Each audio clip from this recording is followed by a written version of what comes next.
Black Star Network is here. Hold no punches. I'm real revolutionary right now. Support this man, Black Media. He makes sure that our stories are told. Thank you for being the voice of Black America, Roland. Stay black. I love y'all. All momentum we have now, we have to keep this going. The video looks phenomenal. See, there's a difference between Black Star Network and Black-owned media and something like CNN. You can't be Black-owned media and be scared. It's time to be smart. Bring your eyeballs home. You dig?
March 16th, 2023, coming up on Roland Martin Unfiltered, streaming live on the Black Star Network. He's the third African-American governor elected since Reconstruction. We'll be chatting with Governor Wes Moore of Maryland. The Texas Education Agency has taken over the Houston Independent School District. Black elected officials are not happy about that at all. We'll discuss all that and more today on the 196th anniversary of the founding of the first black newspaper, Freedom Journal.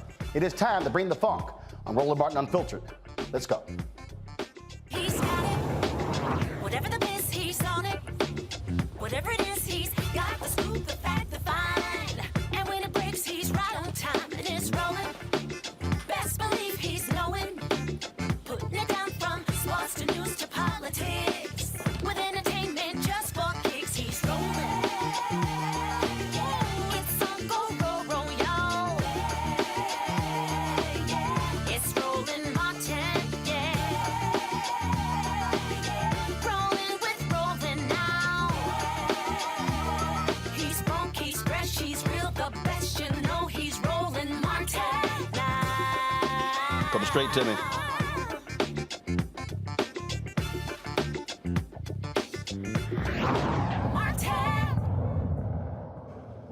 Folks, he is the third African-American elected governor in the United States since Reconstruction. Wes Moore is the new governor of Maryland. And of course, he also is a proud man of Alpha Phi Alpha. Glad to have you on the show. Frat, how you doing? It's good to see you, Frat. How you doing? I'm doing great. You have had quite a time thus far since your inauguration. Folks there in the state of Maryland are quite happy, but obviously it's also about getting down to business. What is your focus in your first year? Well, our focus in the first year is what we said the whole focus is the entire administration. This is about creating pathways for work, wages, and wealth. How are we making sure that all families have an opportunity to be able to have employment that pays them a fair wage and that allows them to create generational wealth for them and their families? And I think you've seen from the very first days of our administration, that has been the push, whether it has been being able to enhance options for people to be able to enter into the workforce, being able to create a service year option for all high school graduates to have a year of service to the state of Maryland, making sure we're pushing for a $15 minimum wage and ensuring that people are not working, in some cases working multiple jobs and still living below a poverty line, and then also focusing on things like educational supports, business supports, being able to address the 8-to-1 racial wealth gap. This is about work, wages, and wealth, and that's going to be the push of our administration. One of the things that I have often talked about also is that the need to expand contracts, African Americans being able to be a part of the economic advancement in this country, and all too often we have not seen that. Your focus there in Maryland on that particular issue as well. Yes, and I tell you, we're proud of the fact that we're leading on this, where in my first days, I signed an executive order that is requiring all of our agencies, all of our departments to be able to give us a plan as to how they plan on hitting the 29% goal that Maryland has when it comes to MBE participation, but that Maryland has come nowhere near hitting. Far too often in the state of Maryland, we allow ourselves to give away these free waivers, or we allow business to be given out by simply saying, well, we made a good faith effort to find MBE participation and we couldn't find it. Those days have come to an end. And so I actually signed a historic executive order, actually ensuring that all of our departments are actually hitting the target of 29% MBE participation, and ensuring that the entire state of Maryland is going to be one that is going to not just hit those targets, but also exceed from those targets as well. Again, contracts is one thing, but building capacity is another. Obviously, when you talk about that in places like Baltimore, that, of course, major city in the state of Maryland, has some significant issues. How are you looking to work with the mayor there, Brandon Scott, and other elected officials to improve the plight of African Americans and others in that city? Yes, I mean, well, I think about some of the core reasons why I ran in the first place, and this issue is personal to me because I'm a Baltimorean, and I take this, and I have not just a deep sense of pride in Baltimore. I take personally the idea that you cannot have a thriving state of Maryland if you do not have a healthy city of Baltimore. And so that's why you see we made significant investments within the city of Baltimore, earmarked parts in our budget that focuses exclusively on things like downtown and Harbor Place, and also the infrastructure that we have within the city of Baltimore, but also ensuring that we can focus on things like safety, that people have a right to feel safe in their own communities, in their own homes, and in their own skin, that we have record historic investments in public education. We're literally made the largest investment in public education of any governor in the history of the state of Maryland, and also focusing on transportation assets, because we've got to be able to move people from where they live to where opportunity lies. And so in order for Maryland to thrive, it means we have to have a city of Baltimore, its largest city, that's going to help lead the charge. So many folks, so many Democrats are scared to death of being tagged as being soft on crime. The previous governor often would have the attorney general try to take over cases from the state attorney there, Marilyn Mosby. We got elections next year as well. And again, it's crime, crime, crime. But what I keep saying to folks is you cannot have a conversation about crime if you don't have a conversation about what actually leads to crime, and that is lack of jobs, lack of opportunities, and education as well. And so how are you going to make that case to folks in the state that don't just simply say, let's throw more money at cops to deal with crime, but let's confront the root condition of crime and poverty? First of all, you're absolutely right. And the thing that we have to do is, and where I tell people, I am data-driven and heart-led. Where I tell people, I wear my heart on my sleeve, and I acknowledge that, but I know this, data matters, and I don't move without data. And the thing that we do know is this: you are never going to incarcerate or militarize your way out of a larger public safety challenge. And so that means, yes, do we have to make sure that we are fixing our parole and probation system and our Department of Corrections, because we have massive vacancies in the state of Maryland when it comes to, we have over 10,000 vacancies in the state of Maryland among state jobs, to include things like parole and probation and Department of Corrections. Absolutely.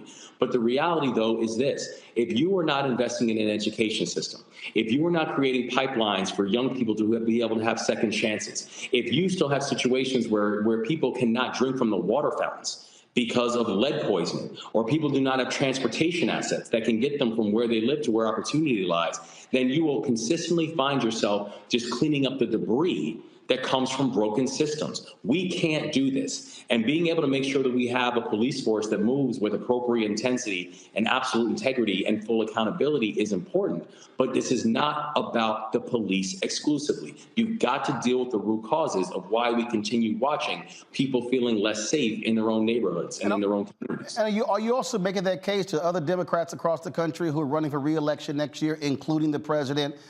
Because again, in my estimation, it's so much, they're so scared to death of the phrase defund the police, when what really people are talking about is, how do you reimagine policing? How do you put resources into mental health? How do you deal with cases like that? How do you also get officers to stop beating folks? That's also costing cities millions and millions and millions of dollars that are going to waste because of police brutality. And I think what we have to do, and what we're doing here in Maryland, is we're leading by example. And we're showing folks that, we have been offered a bunch of false choices. And we've been offered a bunch of false choices that simply tells us that it's one way or the other. And so what we've shown here in the state of Maryland is that we can actually support and make sure that local law enforcement are getting the training and the recruiting that they need. It's part of the reason why we put forth $122 million in supporting the training and the mechanisms for local law enforcement. But at the same time, we have to address the fact that Maryland incarcerates more black boys between the ages of 18 and 25 than anywhere else in this country. Number 2 is Mississippi.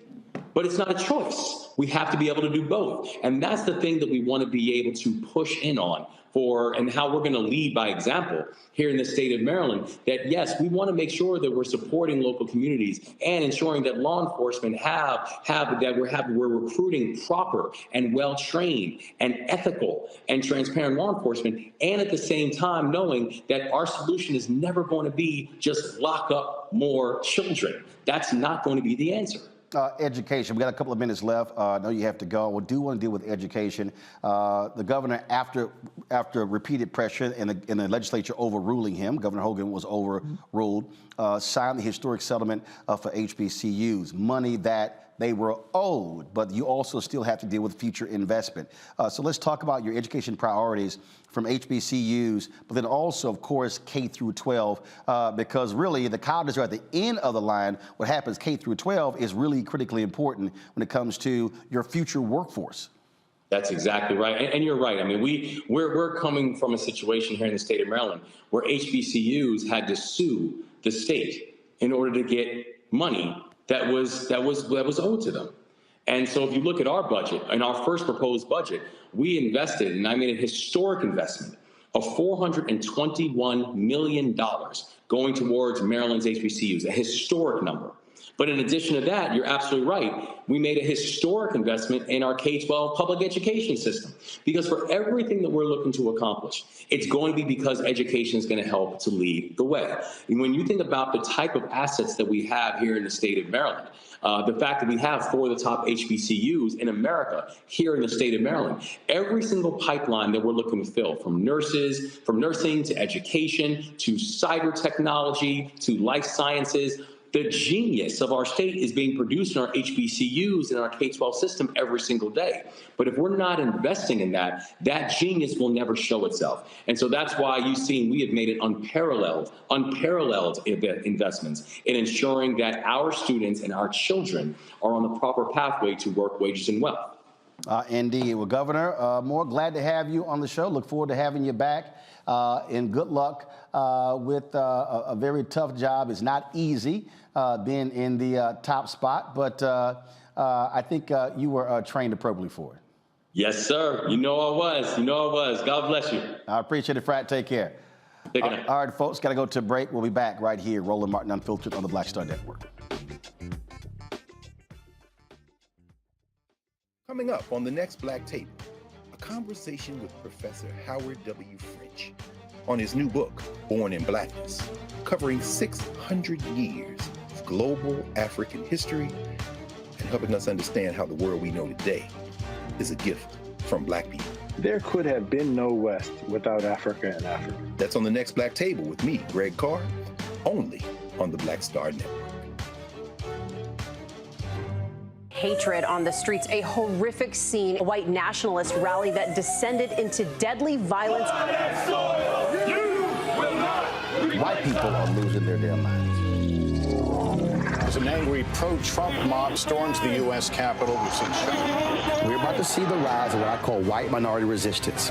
We have seen white folks in this country who simply cannot tolerate black folks voting. I think what we're seeing is the inevitable result of violent denial. This is part of American history. Every time that people of color have made progress, whether real or symbolic, there has been what Carol Anderson at Emory University calls white rage as a backlash. This is the rise of the Proud Boys and the Boogaloo Boys. America, there's going to be more of this. Here's all the Proud Boys, guys. This country is getting increasingly racist in its behaviors and its attitudes because of the fear of white people. The fear that they're taking our jobs, they're taking our resources, they're taking our women. This is white fear.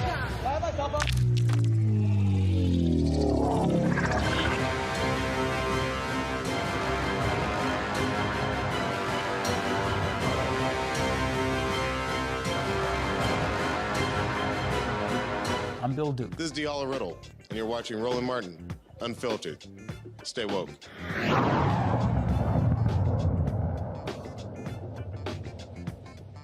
All right, folks, I want to bring my panel right now. Glad to have them here. Reese Colbert, host of the Reese Colbert Show.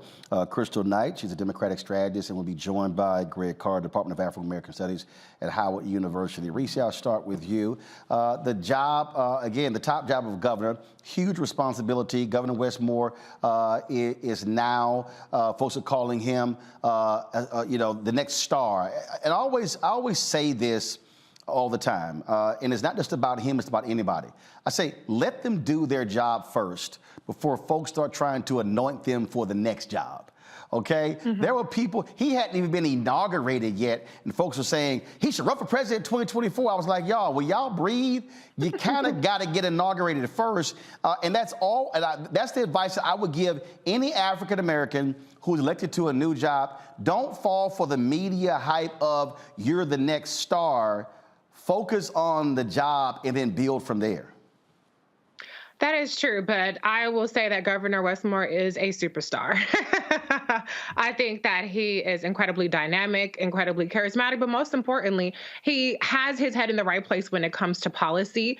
And what we're seeing in Maryland is what happens when you have Democrats in control of both the legislature and the executive branch, in terms of the appointments that he's made, and with the emphasis on diversity, and in terms of working with the Democratic legislature to undo a lot of the damage that Governor Larry Hogan did. I mean, he got a lot of credit for being a never Trumper and for being on the moderate side when you compare him to the likes of a Tate Reeves or Greg Abbott. But the reality was that he was an obstructionist to a lot of the more progressive things that that the Democratic legislature tried to do. So I think with Governor Moore in charge, and then we have Anthony Brown as the Attorney General, and we have a number of people in really high positions that I think are going to turn Maryland into a state to really watch in terms of being on the forefront of progressive values on the East Coast. Crystal, the reason I make that point about just sort of tempering expectations is because, again, if people get so locked into the media hype and not on, I mean, like, for a perfect example, Arthur Davis. Oh my God, all of these people were saying he was going to be the next Obama. Well, what ended up happening? He runs for governor, he loses, he screws over Obama, supports Mitt Romney, bounces back as a Republican, Democrat, and where is he right now? And that's why I tell people, listen, let people do their jobs first. Let them build from there and not all of a sudden just start trying to call other things. Let him be the governor of Maryland. And guess what? When he kills it, then it's, all right, you know, what's next? And so that's just one of the things that I'm just always want to caution people on, because media jumps out there real quick in trying to label folks, and then they don't let them do the work. Absolutely. I think, you know, the media is powerful in that it's able to paint a narrative about anyone, quite frankly. And if you play the same story over, if you play the same narrative over and over, then people begin to believe that, because people, unfortunately, don't always read or go back and do the background and the history on, you know, things that they see and hear in different media sources. But I agree with you. I think Wes Moore just got elected. I mean, it's not been a full year of his term. And so we need to see him actually lead. These policies that he just spoke about, will those actually come into fruition? It sounds very ambitious and aggressive, and I'm wishing him the best. But absolutely, he needs to have a record of things that he's done before he's able to move on to the next role or to the next thing. I think the other thing that's really interesting here is that as people continue to speculate that he should run for president in the future, they're skipping over a number of different other, you know, governors or senators or just other candidates who could be out there. But I think the bottom line for me is that the Democratic Party, which is our party, my party, we need to do a better job of building the bench. If we build a really solid bench, we have a good number of people that we can pick from, so that any new shiny candidate like Wes Moore who comes about, we're not all grabbing, hoping that he will be the next great hope, hoping that he will be the next person to save this party, when we have the time right now to really cultivate leadership, cultivate new leaders all across this country, so that when it's time to pick new leadership, we have people who are credible, who are tested, and who have real results that they can point to as they think about ascending to run for president. One of the things that he's dealing with here, Reese, Democrats control the House and the Senate, now the governor's mansion. But also the top 4 positions in Maryland are African American. You're talking about the governor, you're talking about the attorney general, and of course, leadership in the House and the Senate. The thing here is he has something that very few Democrats have in terms of where they're able to control all forms of government. That's also why it's going to be critical in terms of that agenda, really putting something forward that speaks for the people. Oh yeah, absolutely, and I think that there's plenty of evidence that that's happening. I mean, his priorities are passing in the legislature right now, or in the different phases of it. The legislative calendar is almost up in Maryland, so it will be not long before we see the actual results of what he can get through the legislature and his priorities. But I definitely think that he's incredibly well positioned. And I would just want to clarify: stars are not only presidents in this party. I mean, we used to have where we recognized governors as stars, where we recognized senators as stars, and it wasn't just that everybody needs to be president. We recognize the power of these offices, and the fact that he is the only Black governor in the country, one of the few Black governors to ever have been elected in this country, I think that's significant in and of itself without even looking later on down the pipeline. Crystal, I think also when you mentioned the whole issue of the bench, and look, he ran a very effective race. And I think when you look at, now granted, Maryland is a different state than others. But we got to go back just 4 years. I mean, Ben Jealous, when he ran for governor against Larry Hogan. And so the groundwork had been laid, if you will, for Wes Moore. And in terms of the people that were in place, there were a number of African Americans who were trying to ascend to the governor's mansion who fell short. But I do think Black candidates across the country should look at how he ran this race in terms of when they are seeking statewide office in other states around the country. Absolutely. And I also think we have to remember that Anthony Brown, who's now the Attorney General, he also ran as well, and he was unsuccessful. So even before Ben Jealous, there was other work or groundwork, as you say, that had been done to prepare the land for a Wes Moore to actually become governor. But I agree with you. There are many other candidates across this country that deserve, to ascend to whatever position, quite frankly, that they desire within their respective states. And it just depends on what the nature of the state is. As you stated, Maryland is different in that they, it's generally and traditionally been a Democratic state, although Larry Hogan was able to serve 8 years under the gubernatorialship. But, Wes Moore, I am excited about his candidacy. I'm excited about his governorship, but I also would like to see the things that he has planned for the state, and I hope that he's able to accomplish those things. I do want to talk about this here, and I'll try to pull it up here. I got a kick. So there was some comments that were made by actress Amanda Seales with regards to Vice President Kamala Harris. Let's just say that Reese wasn't too particularly happy with her comments. And yeah, come on now, I pay attention to everything. And so this is what Seales had to say about Vice President Harris, and I want to get you commenting. I'm going to put in Dr. Greg Carr. When Kamala said this ain't a racist country, she lost me, and she ain't got me back yet. We have a country that was 1,000% built on the foundation of racism that now legislators are trying to pretend didn't happen and are getting that through and doing it on an education level and on a DEI level. You cannot, as the second in line to the highest form of office in this country, you can't get in there in that position and then make such an egregiously false statement. When Kamala said this ain't a racist country, she lost me. So she said an egregiously false statement. I was on the Breakfast Club yesterday, or was it the day before? We taped it on Tuesday. It aired yesterday. And I made this comment to Charlemagne and DJ Envy Reese, where I said there's a difference between offering a critique, offering criticism, and being reckless.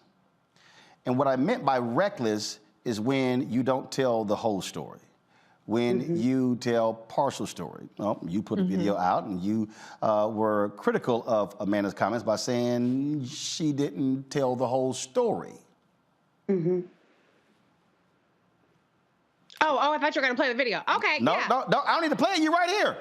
Oh, okay. Yeah, no. Well, and see, that's exactly my problem. I think what happens is we live in a headline culture. We live in a meme culture where one sentence get plastered on because you can have it in 60 size font and have all kinds of colors on it, and people take that and run with it. The reality is, if you're looking for a person to humor you and speak the exact words in the exact manner that you want them to, you're never going to be satisfied with anybody under those circumstances. But if you're looking for a person who does the work, and if you're looking for the policy, the action, and the leadership, then that's a standard that I can get behind. Because the reality is, yes, Kamala Harris did say, no, I do not think that America is a racist country, but we do have to recognize the history of racism and its existence today. And so on and so on and so forth. And so if you're a person who malfunctions after one sentence is like, ugh, 5 words too much, and you only want to harp on the first 5 seconds, I don't know what I can do for you. I don't know if there's any kind of intellectual argument that we can have here. But the reality is, if you're concerned about her erasing racism and its existence, clearly she acknowledged that. If you're concerned about the fact that we have a domestic terrorism problem fueled by white supremacy, in the same exact interview, she pointed out that, and I will add that when she was a senator, she got up Christopher Wray's ass over what the FBI was doing to combat white domestic extremist terrorism specifically, which nobody said a boo about then. So it's important to have context. It's important to recognize that the soundbite may not be satisfactory to you, but the policy and what she's getting done in 2021 was the worst year for Black maternal deaths in history. It's 10 times, you're 10 times more likely to die in this country from childbirth than you are in Japan and other advanced nations. And that is something that Vice President Kamala Harris has put the full weight of the White House behind. And Crystal, here's your deal. That's what I'm talking about. And Crystal, here's your deal. Those of us who've been covering this for a very long time, if Vice President Kamala Harris had said America is a racist country, nothing she said after that will be replayed. The reality is this: when you're in certain positions of elected office, when 71% of the total electorate are white in the 2020 election, there are things you probably think, probably know, but you can't say. Right. It's called politics. Called politics. I totally agree. And Amanda Seales knows this. And I don't understand this whole Kamala Harris hate train. There's been several articles that have come out, and even Donna Brazile wrote something in the New York Times just this week about really understanding the position of power that the vice president is in and her ability to do things and get things done, but also the positioning for 2024. If we're really serious about reelecting President Biden and Vice President Harris, then having these kinds of comments going on these, talk shows or podcasts or whatever you want to call them, and making these kind of just blanket statements, they're not helpful. They're not helpful to the cause at large. And I'm so thankful for Reese, and I commented on her post, and I shared it as well, about really calling out just incorrect, commentary. And listen, everyone is a commentary. I mean, everyone is a pundit these days. Everyone is able, because they have a cell phone, to really share their personal opinion about a number of topics. But what we're not all entitled to are the truth. We're not all entitled to the facts as they are. So I appreciate this rebuttal in which every single thing that she said, Reese was able to go back, find video, archive video, and really refute those claims and those statements. But unfortunately, I'm just not surprised that this is coming from Amanda. She's done this before, and unfortunately, she'll do it again. See, this is why, Greg, I have, and again, in a previous interview when I was on the Breakfast Club, I said this. When I said, respect this. You have to respect the microphone. You have to understand, when you are the host of a show, I don't give a damn who comes on, that there are people who are listening to you, they're listening to a guest, and they don't have access to the same facts. They don't have access to the data. And so there's a reason why, if somebody comes on my show and says something like that or something else, I'm going to immediately fact check them because I don't want anybody listening to go away and say, well, they didn't say anything, so it must be correct. And then what happens is a clip gets played, it gets picked up, it gets amplified. And so when you try, what Reese did or others, try to come back and then explain it, well, it doesn't get the same amount of heat as the original comment. And so therefore, the misinformation then gets sent around and folks believe that. That's why I'm always saying, don't play around with the microphone and the medium because it has power. That's right. No, absolutely, Roland. But I mean, we live in an idiocracy. Lowest common denominator is what rules. Of course, America, the United States of America, is a racist country. It's racist to its core. It's a damn settler colonial state. It was built with anti-blackness as the core composite of, well, really whiteness, meaning anything that wasn't white, indigenous people, Africans, others, even many people who are now be considered white, from the Irish to the Italians. You know, the whole thing is organized around race. And of course, Kamala Harris can never say that. So the simple fact of the matter is Amanda Seale has a brand.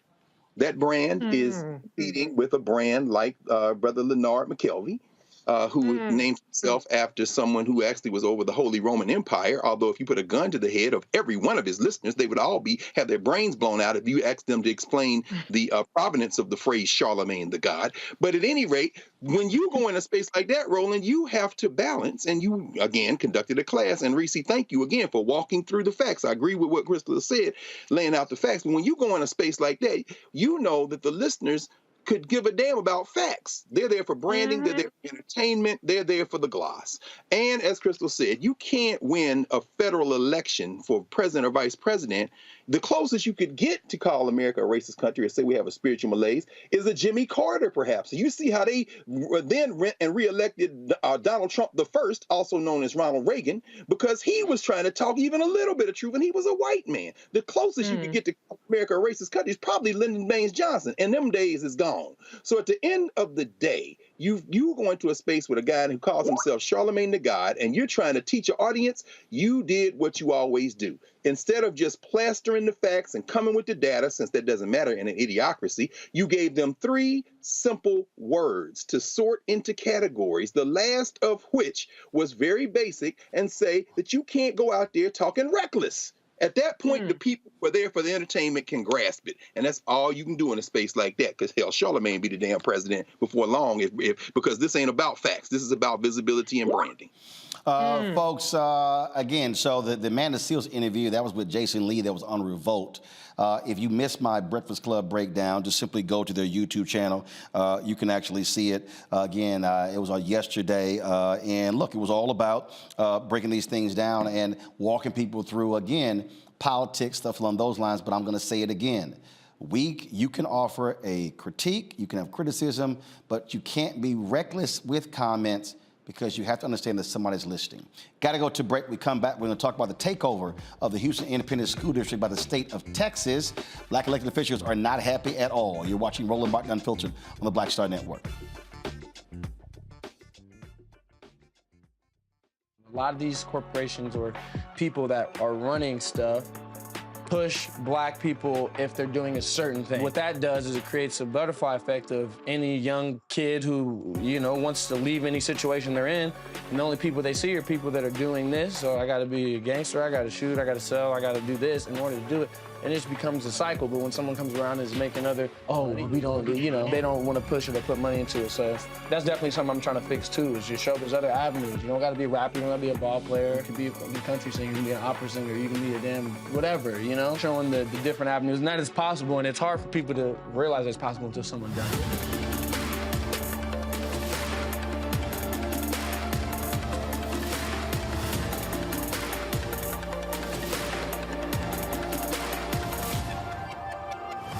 On the next A Balanced Life with me, Dr. Jackie, Re-Entry Anxiety. A lot of us are having trouble transitioning in this post-pandemic society and don't even realize it. We are literally stuck between 2 worlds, in purgatory. how to get out of purgatory and regain your footing and balance. What emotions they're feeling and being able to label them, because as soon as you label an emotion, it's easier to self-regulate. It's easier to manage that emotion. The next, A Balanced Life on Black Star Network. I'm Deborah Owens, America's Wealth Coach, and my new show, Get Wealthy, focuses on the things that your financial advisor and bank isn't telling you, but you absolutely need to know. So watch Get Wealthy on the Black Star Network.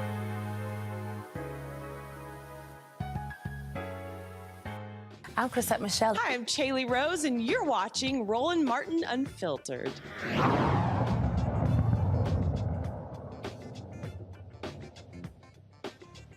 Folks, the Texas Education Agency is now taking over the Houston Independent School District, which means they will be running all of the district's affairs, replacing the school superintendent, putting monitors in place of the Houston Independent School District Board. This has been talked about for a number of years, and the trigger was pulled this week. Black elected officials are not happy about that. Mayor Sylvester Turner and others have spoken out against it. My next guest, Representative Jarvis Johnson, also is one of those folks as well. Glad to have you back on the show. Here's the thing here, Jarvis, that a lot of people who are not aware. First of all, this thing had been building for quite some time. Many people are saying, oh, this is Governor Greg Abbott taking it over.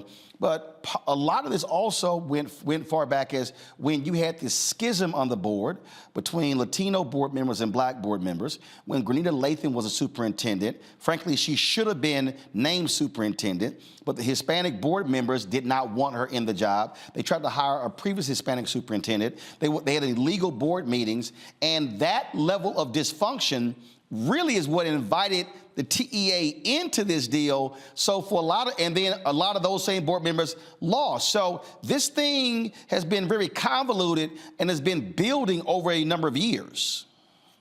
Well, that is very true. But while there has been a rift between board members, and while there have been problems with the board, I will say this: that board was duly elected by the people of the state of Texas. And because of the city of Houston, and because they were duly elected, it is the responsibility of those voters to then vote them out. And I think that is exactly what happened when they realized the mistake that was made. And so changes were made. But since then, before then, the governor didn't have a problem. And since then, the governor didn't have a problem. But now this year, the governor has a problem, and the governor wants to use this opportunity to push his agenda to create vouchers and to destroy public education in the state of Texas. So what then is next? Because obviously, you're talking about a district that's majority black and brown. And now we're talking about complete control. Also, this board was talking about a bond election coming up soon as well. But other districts have been taken over. The Wilmer Hutchins School District years ago was taken over, no longer even exists in the Dallas area because of just rampant board dysfunction and academics there as well. The board, TEA taking over a board has never been effective, ever. It has never worked.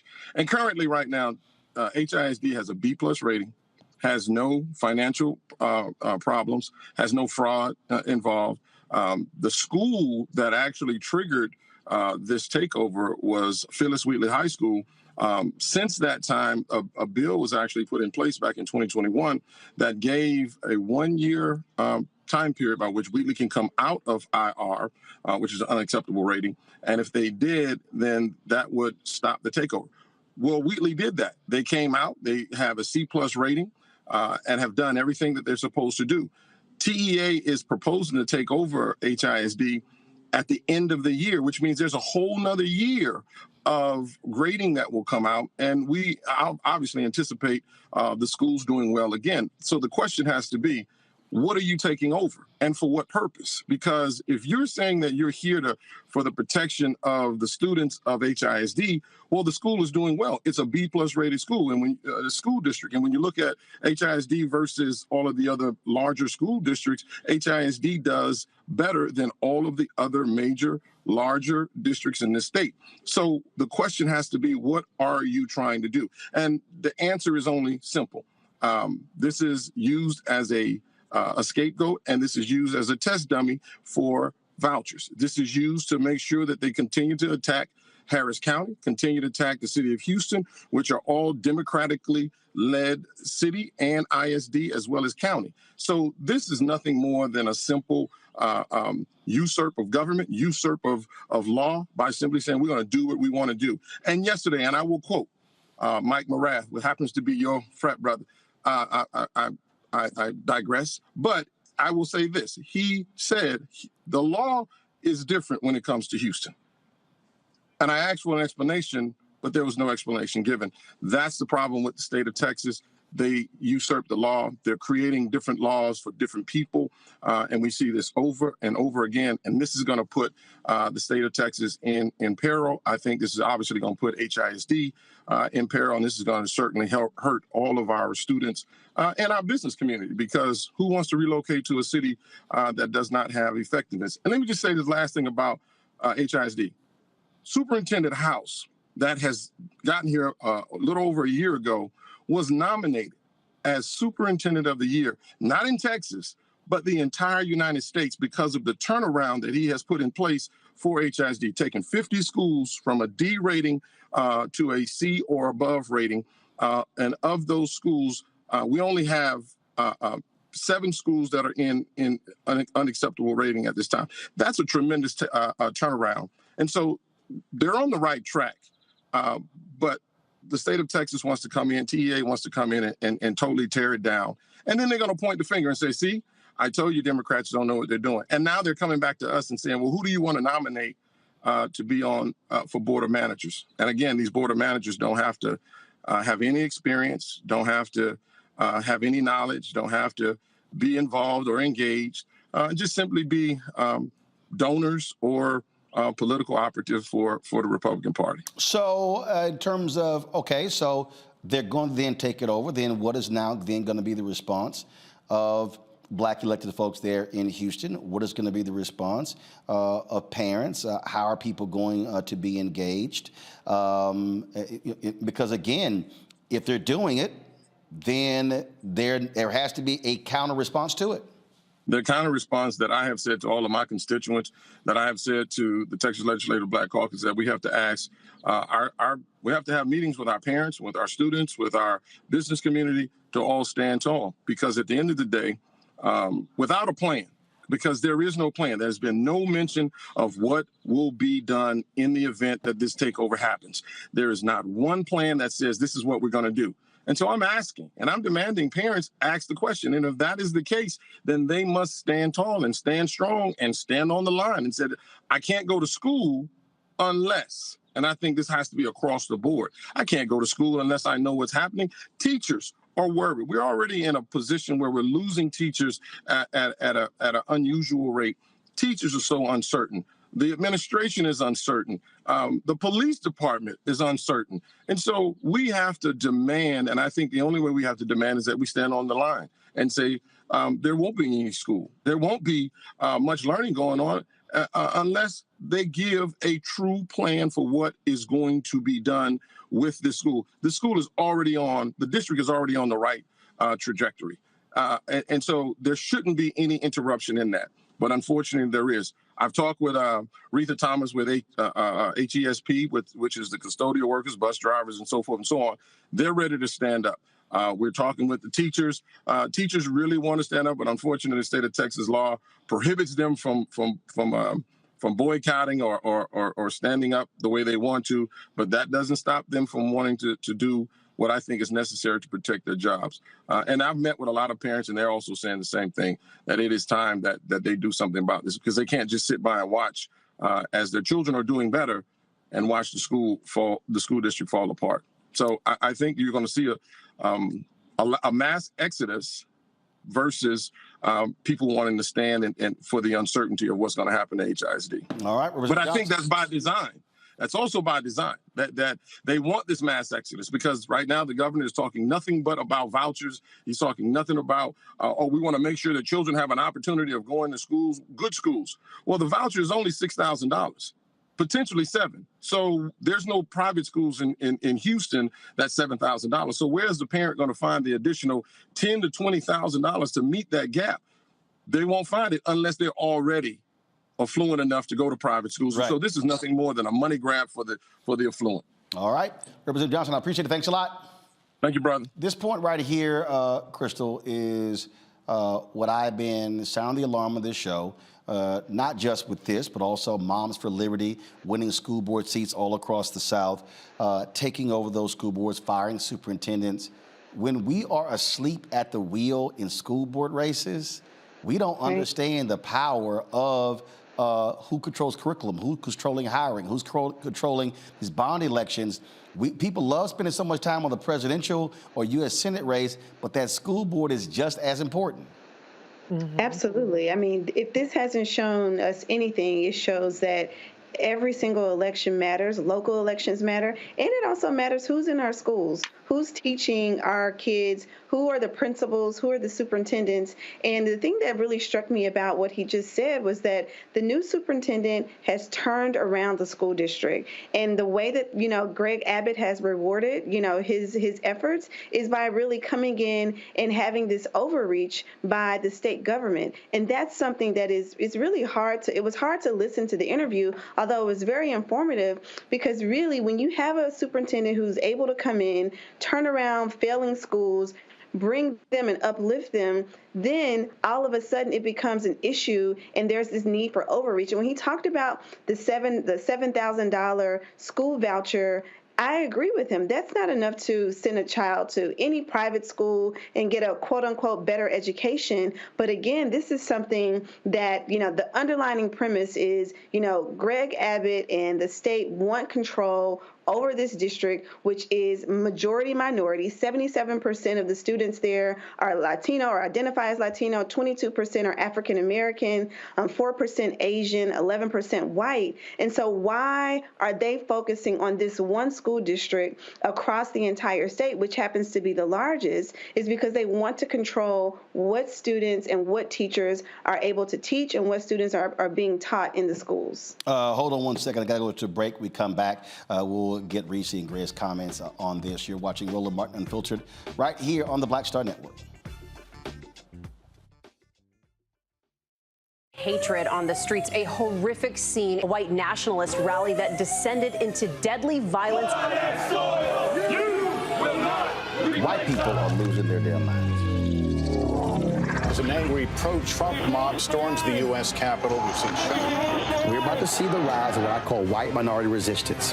We have seen white folks in this country who simply cannot tolerate black folks voting. I think what we're seeing is the inevitable result of violent denial. This is part of American history. Every time that people of color have made progress, whether real or symbolic, there has been what Carol Anderson at Emory University calls white rage as a backlash. This is the rise of the Proud Boys and the Boogaloo Boys. America, there's going to be more of this. Here's all the Proud Boys, guys. This country is getting increasingly racist in its behaviors and its attitudes because of the fear of white people. The fear that they're taking our jobs, they're taking our resources, they're taking our women. This is white fear.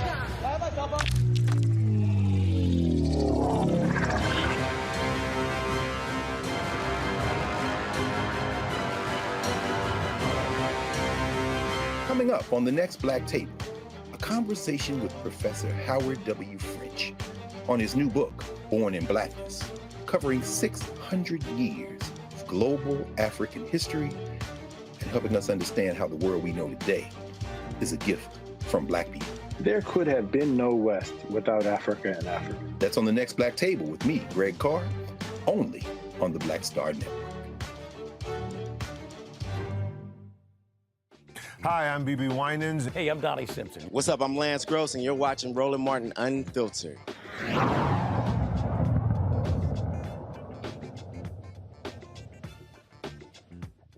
Welcome back to Roland Martin Unfiltered. If you're watching on YouTube, be sure to hit that like button, folks, as you're watching the show.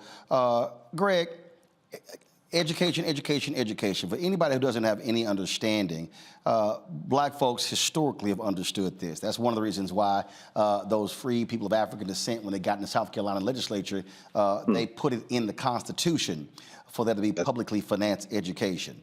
And then when the white folks took over after the Great Compromise of 1877, they threw all the advances out, but they kept that one in. And so education has always been paramount to us.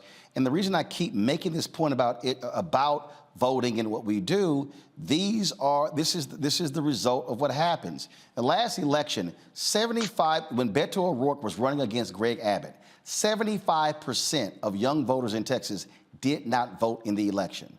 African Americans in Texas is 60% minority. 60% minority, yet 60% of the people who vote in Texas are white. And so if anybody wants to talk about why there's a takeover, you have to understand those who are in power wield power. That's right. That's right. It reminds me of Cliff of Latosha and all those hours you spend on the road. You know, these battles are won door by door, life by life. Black and brown people got together and put together in the Texas State Legislature the 10% plan that allowed the top 10% of any high school student in the top 10% of their class anywhere in the state of Texas to attend one of the public universities in Texas. And they also did that with poor white legislators. That's because it was in everybody's mutual interest, what Derek Bell calls interest convergence. But what we see here is not just, and Crystal nailed this, of course, this is about a majority non-white school district, overwhelmingly majority white, non-white. But this shovel-mouthed bastard governor of Texas, Abbott, is after that budget as well. So I agree with Representative Johnson. What's the budget in the school district, Houston Independent School District, about $2.2 billion, I think. Over several billion, yeah. Yeah. So this comes down to this. See, I worked for the School District of Philadelphia when it was taken over by the state of Pennsylvania, when Tom Ridge was the governor. This was 1998. And they engaged in a game of chicken with the mayor of Philadelphia at the time, John Street, a black man. And the soft takeover was something called the School Reform Commission.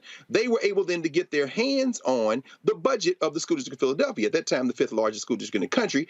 And they tried to privatize it. They put Edison schools in. The folks, we all protested and organized. Jersey City, I think, was taken over by the state of New Jersey back in 1989. It just got controlled back in 2017. So it does happen, but I'll end with this.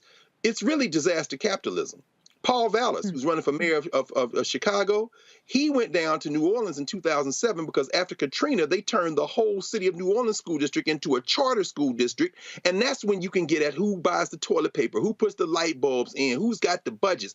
This is a grab for the budget of the school district of Houston. And it is made easier, as Crystal said, because those children are other people's children. But make no mistake about it, these white boys after the money.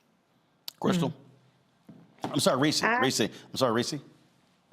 You know, what I'm also thinking about, too, is connecting the dots between the Republican power grabs around the country. If we look at what's happening with Tate Reeves down in there, Mississippi, trying to take over the courts for Jackson, also obstructing federal money going to fix the lead water issue in Jackson. When we look at Brian Kemp in Georgia trying to take the airport away from the city of Atlanta, if we look across the country, what we're seeing is Republicans trying to strip away the power and the Democratic enclaves of these Republican trifecta states. And so this is just a sample of what we have to look forward to as long as the Republicans have power and as long as they understand that as soon as Democrats exercise the capacity on their ass, they're going to try to see how much they can get away with, how much they can peel away from the Democrats in the state, and then how they can take this nationwide. So I think that people should really be paying attention to how these Republicans are wielding power at the state level, but particularly how they're trying to strip your power away from you at the local level. And again, I'm gonna keep saying this. And again, I don't understand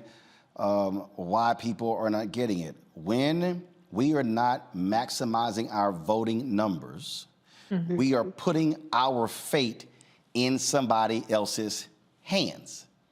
We cannot continue in these elections voting at 38, 40, 42, 45, 48%. I don't have much time left, but Crystal, and I keep saying this, I kept saying this on the Breakfast Club, If we are voting at 60, 65, 70, and 75% of our registered voters, we will be sweeping elections statewide. Mm-hmm. Absolutely. We, every single advocacy group, organization, anyone who just cares about democracy or the Black electorate, for that matter, needs to really impress upon voters why their vote matters. So many people, and I've heard this throughout the 2020 election cycle, and even now, there are so many people in this country who just don't vote. And then when things like this happen, then they're like, oh, shoulda, coulda, woulda, I don't understand, this is what they do. You hear these, the rhetoric, the talking points about why people don't vote, because they don't feel that people who are in elected office have their best interest in mind. But absolutely, in a city or in a county like Harris County, where 77% of the children that go to attend those school districts are minority, really it's over 77%, it's more like 80-something%. There should be that many people voting. And I wish I had the perfect answer on how we increase the amounts of people who vote. But until these kinds of things continue to happen more, I don't know that people will really realize that this is something that is systematically designed. The less you vote, the less power you have. And the more that we see white people voting, the more power that we're really just giving away to them to make these kind of crazy and drastic decisions. And again, before I go, folks, again, quickly go to my iPad. Voting turnout for Black people in North Carolina was up 4% in 2020. It was 68%. Here was the problem, folks. In 2018, Sherry Beasley lost the Chief Supreme Court Justice seat by 400 votes. 400 votes. Now, why does that matter? Democrats could have had a 6-1 majority on the state Supreme Court. She loses, they had a 4-3 majority. In 2022, there was an election, Democrat lost. Republicans now, they have regained control of the state Supreme Court. 6 months ago, the Supreme Court made a couple of rulings on racial voter IDs and racial gerrymandering. Now the Republicans now control it. They're going to rehear those cases. So, folks, again, 400 votes. If she had won 400 votes, so go back to it. It says Black voter turnout was up 4%, which means it was 64% in 2016, 68%. But if it wasn't 64% in 2018, she wins. It's a different ball game. I just keep telling folks that's the way this whole thing goes. We have a shortened show because I am actually headed over to the Black Women's Roundtable, their conference there. I'm going to be in conversation with Melanie Campbell in 30 minutes, and so I'm headed over there now. Let me thank Crystal, Reese, and Greg for being on today's show. What's going to happen, folks, we're going to go live from there at 7:30, so we'll be carrying that. So they've been meeting for the last couple of days. We've been streaming it on the Black Star Network. You can see those restreams by going to our app or simply going to our 24-hour streaming channel as well. So, again, Crystal, Reese, and Greg, thank you so very much. Y'all be sure to check out Reese's show on Sirius XM on Saturday. I think she's going to have a couple more things to say about Amanda Seals and Vice President Kamala Harris. All right, folks, don't forget to watch The Black Table with Greg Carr as well. All right, folks, thanks a bunch. I'll see y'all in 30 minutes right here on Roland Martin Unfiltered on the Black Star Network. We're all impacted by the culture, whether we know it or not. From politics to music and entertainment, it's a huge part of our lives, and we're going to talk about it every day right here on The Culture with me, Faraji Muhammad, only on the Black Star Network.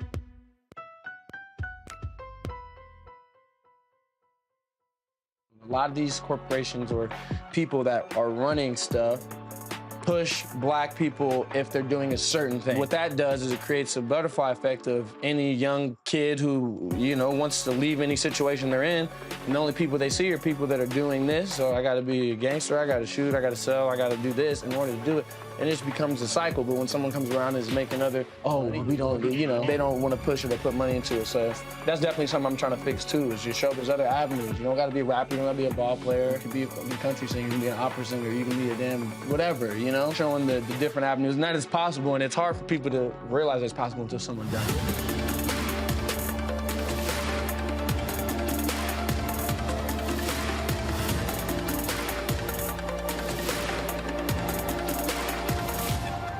We we talk about blackness and what happens in black culture, we're about covering these things that matter to us, speaking to our issues and concerns. This is a genuine people-powered movement. There's a lot of stuff that we're not getting. You get it, and you spread the word. We wish to plead our own cause. Too long have others spoken for us. We cannot tell our own story if we can't pay for it. This is about covering us. Invest in black-owned media. Your dollars matter.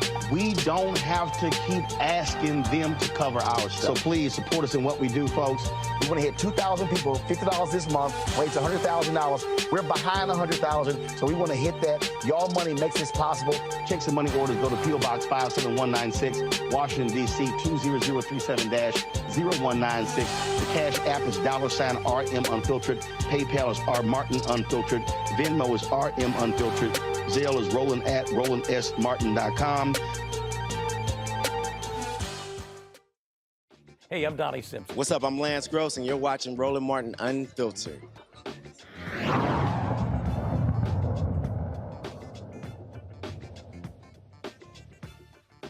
The family of former NFL cornerback Stanley Wilson Jr. believes law enforcement beat him before he died at a California mental hospital.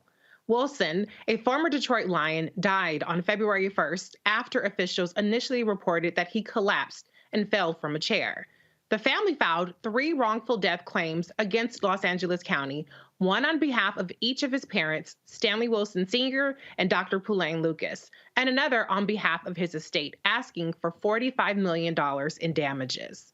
Wilson's family revealed photos of his body showing marks on his head that appear to show he was stomped and scars on his hands and wrists that indicate that he was handcuffed.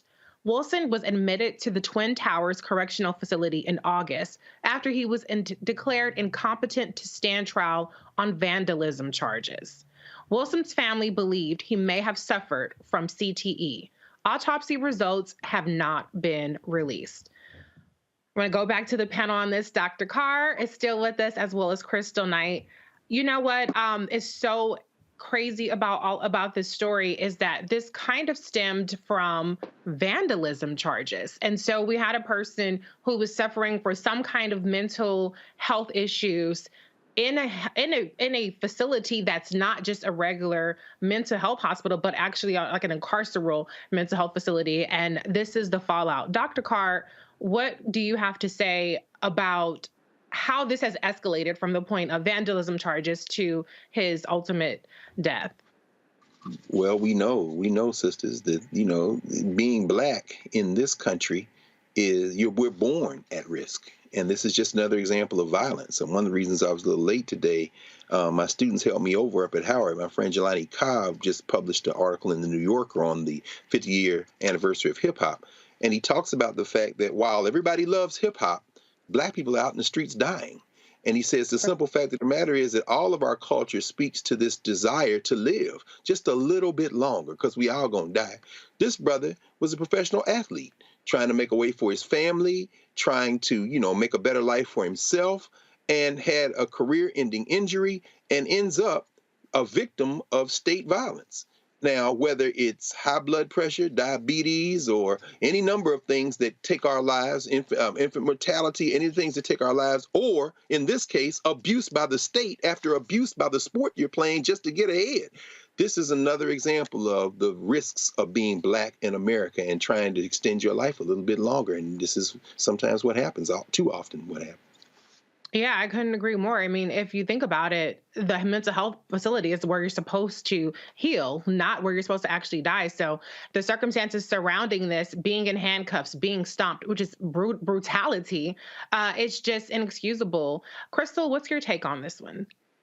Yeah, this story is sad. I mean, it's sad to hear. I hope that, more of the details surrounding his death actually come out. But, I agree with what Dr. Carr said. Black men are not living to see 60. I mean, probably even less than that. Just thinking about all of the Black death that we've seen over the last couple of years. And again, if this is someone who was crying out for help, who needed help, to seek it, get treated, and then die, the circumstances surrounding that are very murky at best.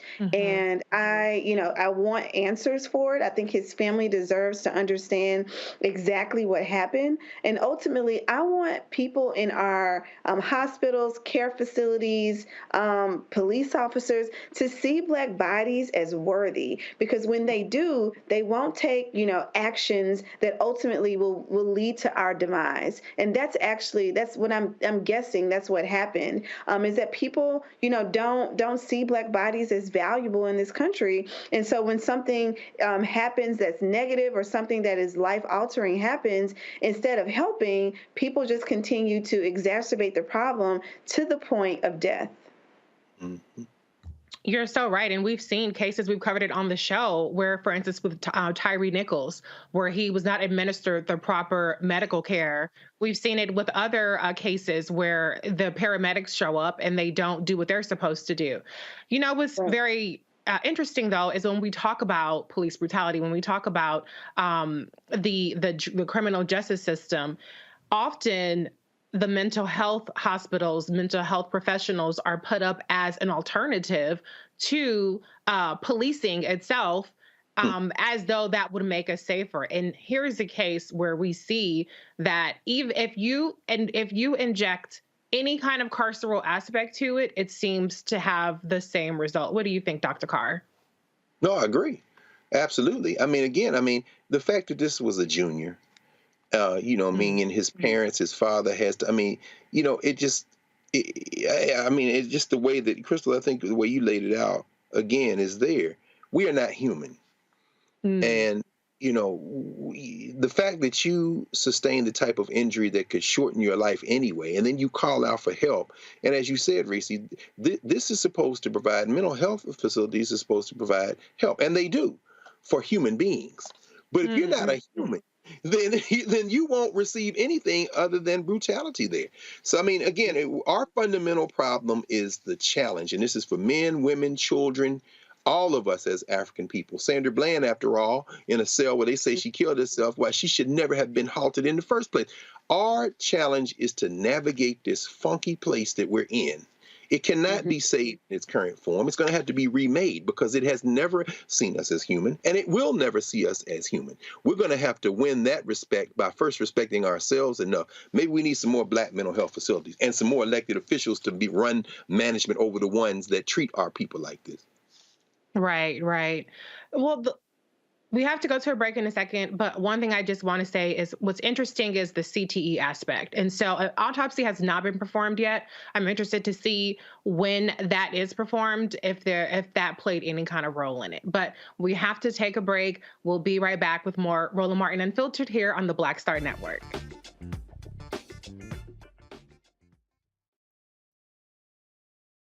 People that are running stuff push Black people if they're doing a certain thing. What that does is it creates a butterfly effect of any young kid who, wants to leave any situation they're in, and the only people they see are people that are doing this. So I gotta be a gangster, I gotta shoot, I gotta sell, I gotta do this in order to do it. And it just becomes a cycle. But when someone comes around and is making we don't do, they don't want to push it or put money into it. So that's definitely something I'm trying to fix too, is just show there's other avenues. You don't gotta be a rapper, you don't gotta be a ball player, you can be a country singer, you can be an opera singer, you can be a damn whatever, showing the different avenues. And that is possible, and it's hard for people to realize it's possible until someone does it.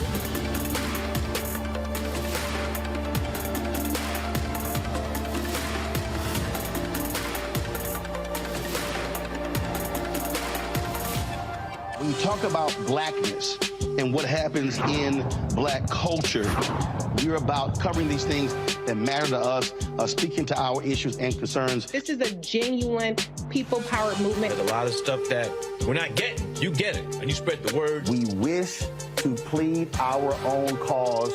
Too long have others spoken for us. We cannot tell our own story if we can't pay for it. This is about covering us. Invest in Black-owned media. Your dollars matter. We don't have to keep asking them to cover our stuff. So please support us in what we do, folks. We want to hit 2,000 people, $50 this month, raise $100,000. We're behind $100,000, so we want to hit that. Y'all money makes this possible. Check some money orders. Go to P.O. Box 57196, Washington, D.C. 20037- 646-019-0196. The Cash App is $RM Unfiltered. PayPal is R Martin Unfiltered. Venmo is RM Unfiltered. Zelle is Roland at RolandSMartin.com. This is Judge Mathis. What's going on, everybody? It's your boy Mac Wiles, and you are watching Roland Martin Unfiltered.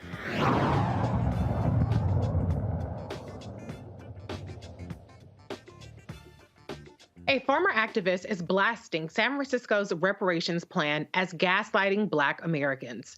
Xavier DeRosso, who claims to be an ex-BLM supporter, appeared on Fox News' The Ingram Angle to discuss how the plan falsely promotes systemic racism after San Francisco's Board of Supervisors embraced 111 recommendations made by a city-appointed reparations committee. Now is Xavier DeRosso, a former BLM activist turned PragerU personality. Xavier, great to see you tonight.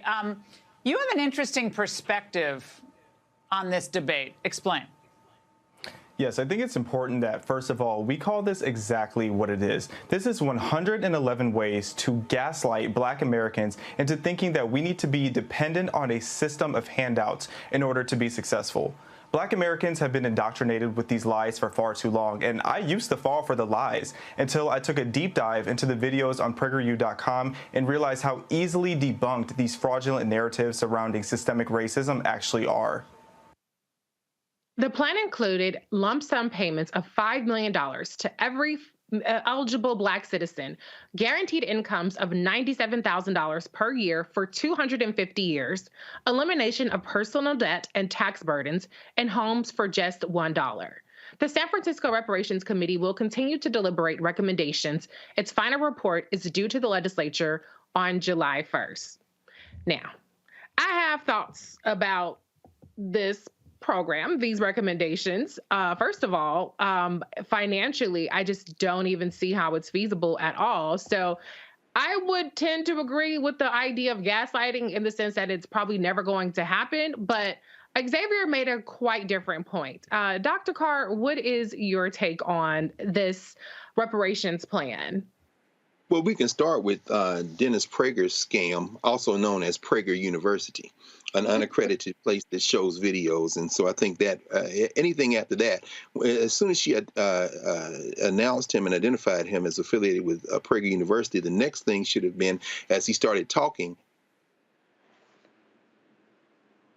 Oh, wait, you couldn't hear me. Yeah, in other words, the mute should have gone on at that point. But since we're talking about this, in an instance, it reminds me of something Minister Farrakhan back in the 80s. He went on tour around the country when they were engendering this notion of selling products, lotion and soap. It's called Power It Lasts Forever. And in Atlanta, he gave a speech where the refrain he kept returning to was "figure it up, count it up." And he started saying, they took the whole country, count that up. Okay. Then they murdered all the Native Americans, count that up. Then they brought us over here by the millions, count that up. And then he kept going, everybody, and finally he said, if you figure it up, you'll find out that they owe us the whole damn country, and we're not even asking for that. See, the exercise of making this concrete, whether you ever get a dime or not, is to describe the enormity of the debt, whether you ever get a penny or not.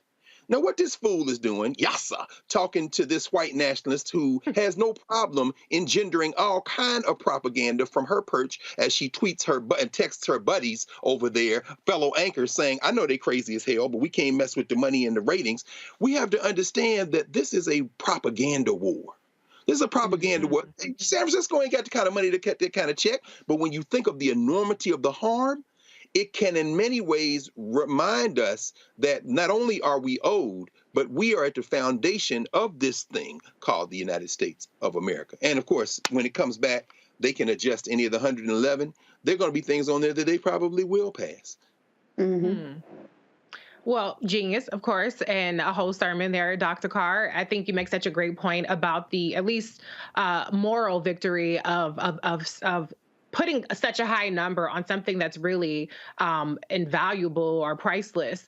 But Crystal, what's your take, though, in terms of if you want to move beyond a moral victory into actual payments, into actual tangible results?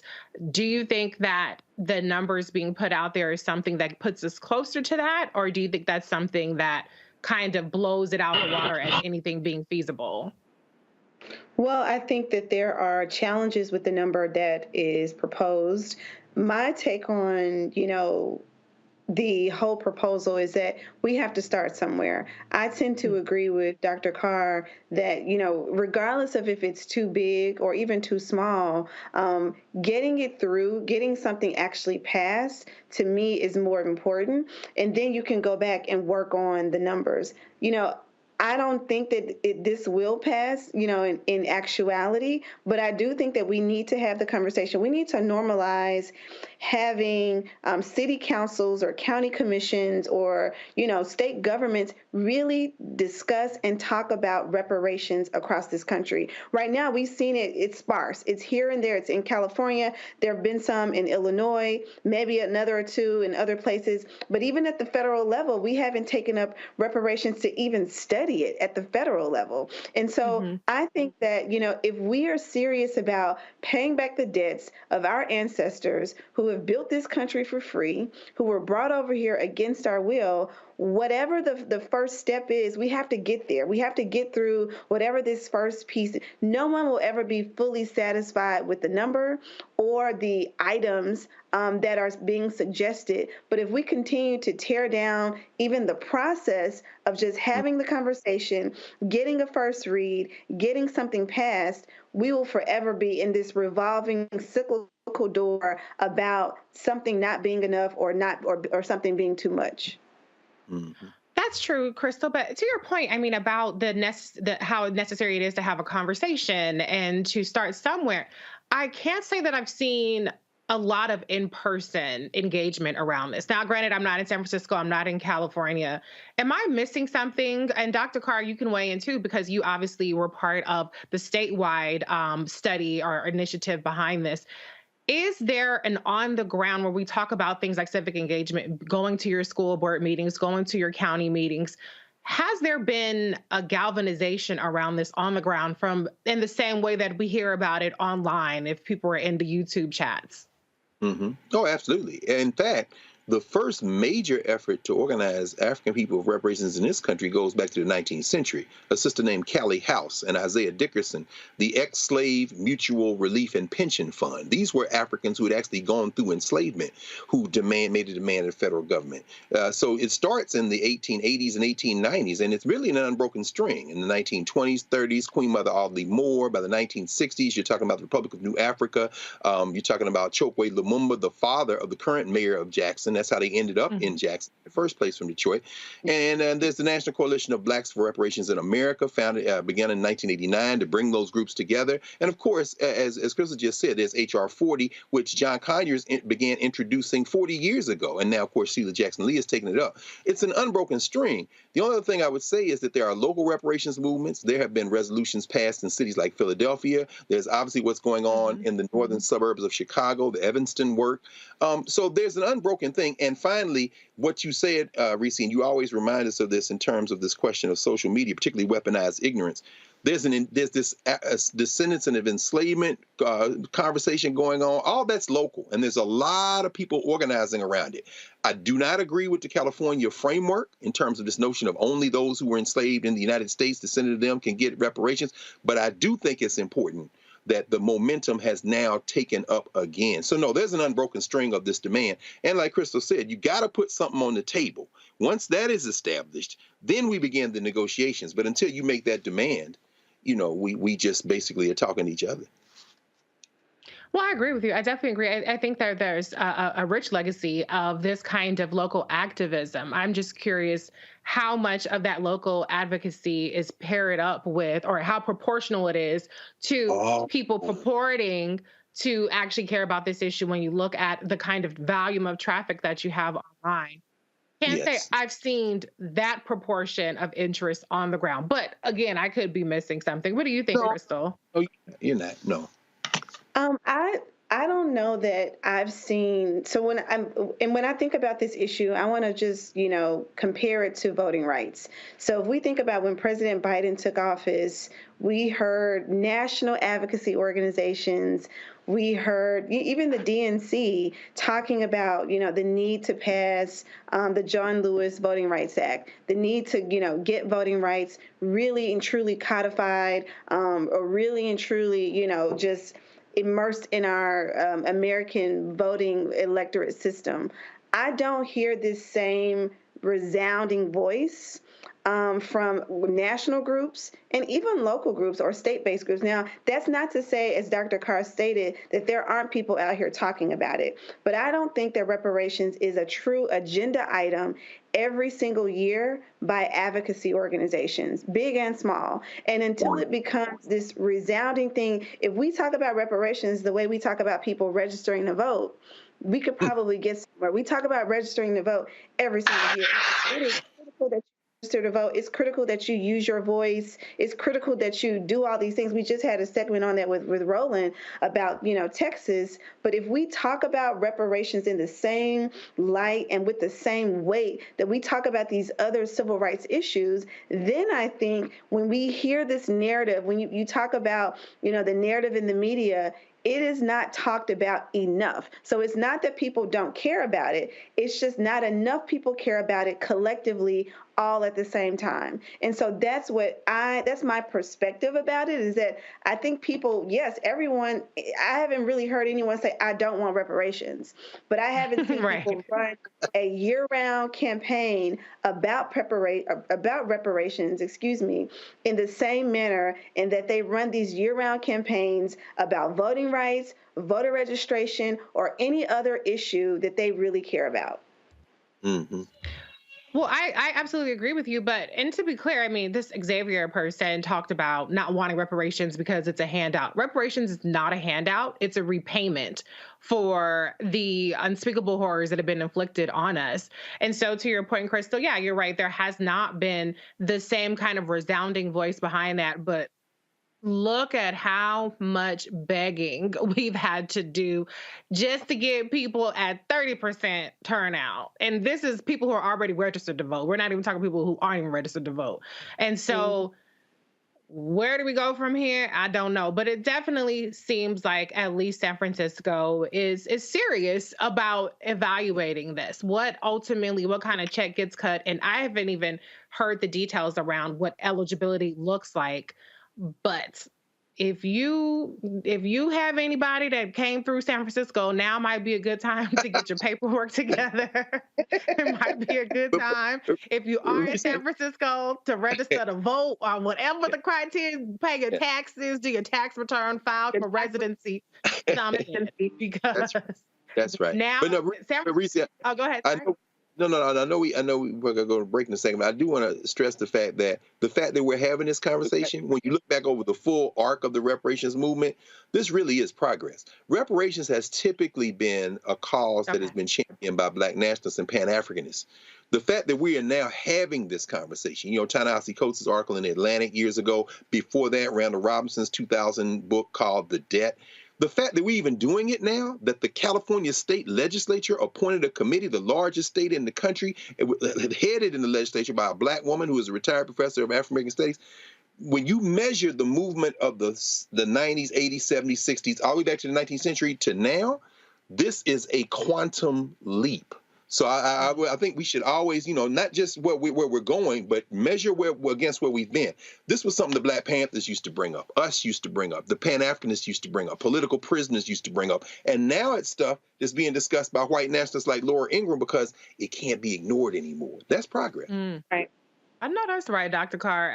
Quantum leap is not a word you hear a lot because we live in an instant gratification society. Yes. But when you put it in the context, this is radical, drastic progress, even if it's not at the finish line yet.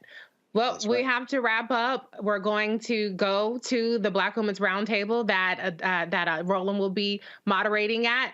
Crystal Knight, Democratic strategist, thank you so much for being here. Dr. Greg Hart, always good to be with you. Y'all check out the Black Table tomorrow.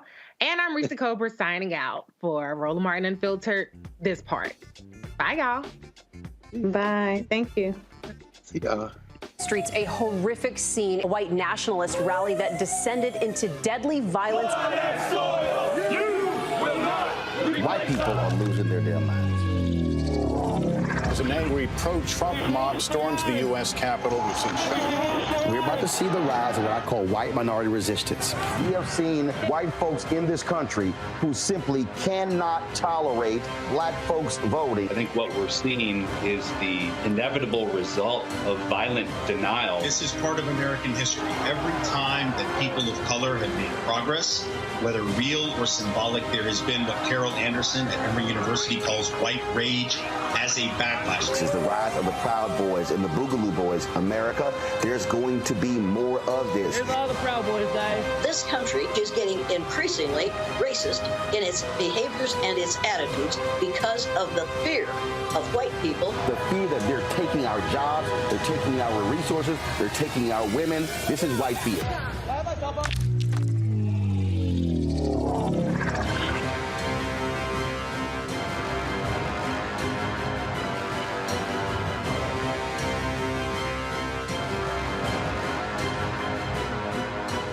A lot of these corporations or people that are running stuff push black people if they're doing a certain thing. What that does is it creates a butterfly effect of any young kid who, wants to leave any situation they're in, and the only people they see are people that are doing this. So I gotta be a gangster, I gotta shoot, I gotta sell, I gotta do this in order to do it.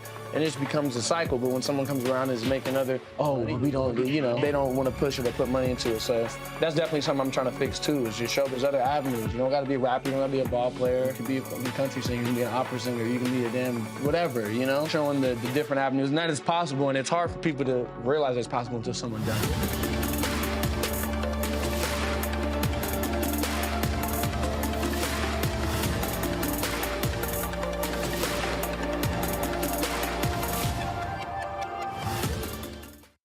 On the next Get Wealthy with me, Deborah Owens, America's Wealth Coach, the studies show that millennials and Gen Xers will be less well off than their parents.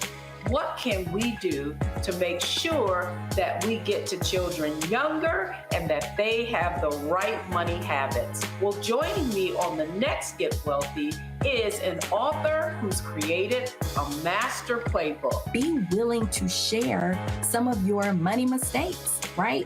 If that's what you have to lean on, start with the money mistakes that you have made, but don't just tell the mistake, right? Tell the lesson in the mistake. That's right here on Get Wealthy, only on Black Star Network. When you talk about blackness and what happens in black culture, we're about covering these things that matter to us, speaking to our issues and concerns. This is a genuine people-powered movement. There's a lot of stuff that we're not getting. You get it, and you spread the word. We wish to plead our own cause. Too long have others spoken for us. We cannot tell our own story if we can't pay for it. This is about covering us. Invest in black-owned media. Your dollars matter. We don't have to keep asking them to cover our stuff. So please support us in what we do, folks. We want to hit 2,000 people, $50 this month, raise $100,000. We're behind 100,000, so we want to hit that. Y'all money makes this possible. Check some money orders. Go to P.O. Box 57196, Washington, D.C. 20037-0196. The Cash App is $RM Unfiltered. PayPal is R Martin Unfiltered. Venmo is RM Unfiltered. Zelle is Roland at RolandSMartin.com. Hatred on the streets, a horrific scene, a white nationalist rally that descended into deadly violence. White people are losing their damn minds. As an angry pro-Trump mob storms the U.S. Capitol, we've seen shooting. We're about to see the rise of what I call white minority resistance. We have seen white folks in this country who simply cannot tolerate black folks voting. I think what we're seeing is the inevitable result of violent denial. This is part of American history. Every time that people of color have made progress, whether real or symbolic, there has been what Carol Anderson at Emory University calls white rage as a backlash. This is the rise of the Proud Boys and the Boogaloo Boys. America, there's going to be more of this. Here's all the Proud Boys, Dave. This country is getting increasingly racist in its behaviors and its attitudes because of the fear of white people. The fear that they're taking our jobs, they're taking our resources, they're taking our women. This is white fear.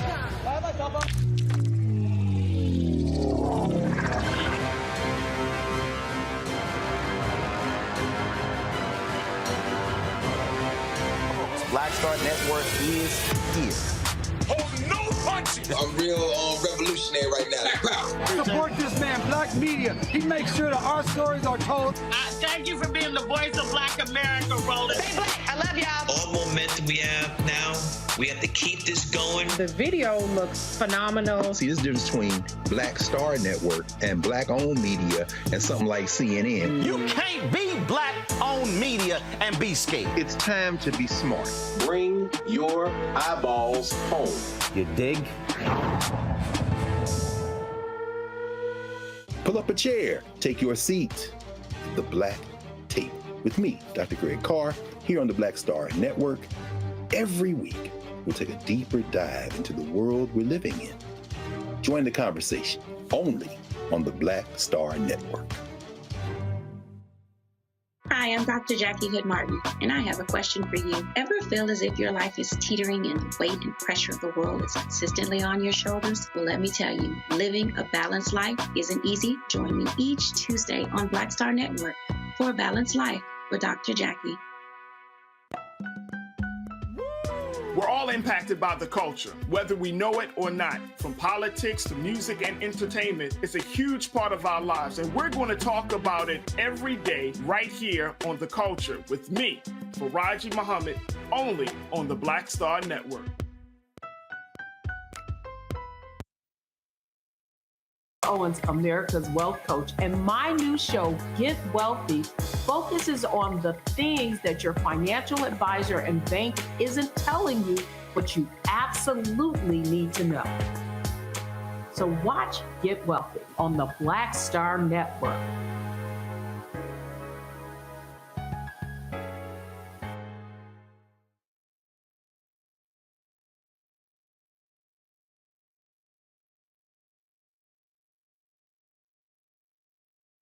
Hatred on the streets, a horrific scene, a white nationalist rally that descended into deadly violence. White people are losing their damn minds. As an angry pro-Trump mob storms the U.S. Capitol, We're about to see the rise of what I call white minority resistance. We have seen white folks in this country who simply cannot tolerate black folks voting. I think what we're seeing is the inevitable result of violent denial. This is part of American history. Every time that people of color have made progress, whether real or symbolic, there has been what Carol Anderson at Emory University calls white rage as a backlash. This is the rise of the Proud Boys and the Boogaloo Boys. America, there's going to be more of this. Here's all the Proud Boys, Dave. This country is getting increasingly racist in its behaviors and its attitudes because of the fear of white people. The fear that they're taking our jobs, they're taking our resources, they're taking our women. This is white fear.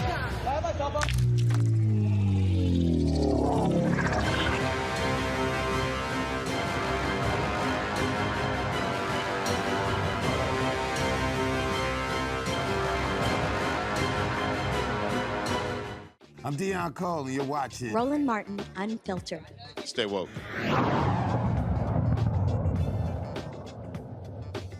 We'll discuss here today as the nation's most engaged and reliable voting bloc. But who is that? Black women. Say, who is that? Black women. We have the power to affect change. Say, we have the power. We have the power. We know that when black women show up to the polls, we not only vote for ourselves, but for our families and communities, as I stated, and this nation. We have saved, see how many times over. And our democracy needs saving once again. So we're here today to walk these halls of Congress, to walk these halls at the U.S. Senate, most specifically today, because we have to make sure that our children are here. We have high schools. Who here from high schools today? Right? I know a bunch from Alabama and other states are here today. And so they're here to learn from us, but also tell their U.S. senator, and some will go to House offices to meet with staffers, but to remind them why we sent them here. And here's a focus for us. Our priority issues are to make sure they pass a fair budget. Say, pass a fair budget. Pass a fair budget. Protect our rights. Protect our rights. and freedoms. We're about making sure you protect workers' rights. And make sure that all of our communities are safe with fair public safety policy. I'm gonna say it again. We want our communities safe with safe public safety policy. Safe. Not to just lock our folks up. We are here to deal with the issues of privacy. We're here to talk about and demand that they protect the safety net. And what is that? That's Medicare. That's Medicaid. That's Social Security.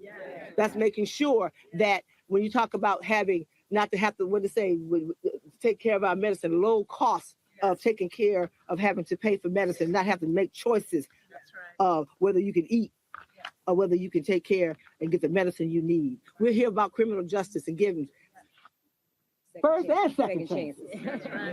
Right?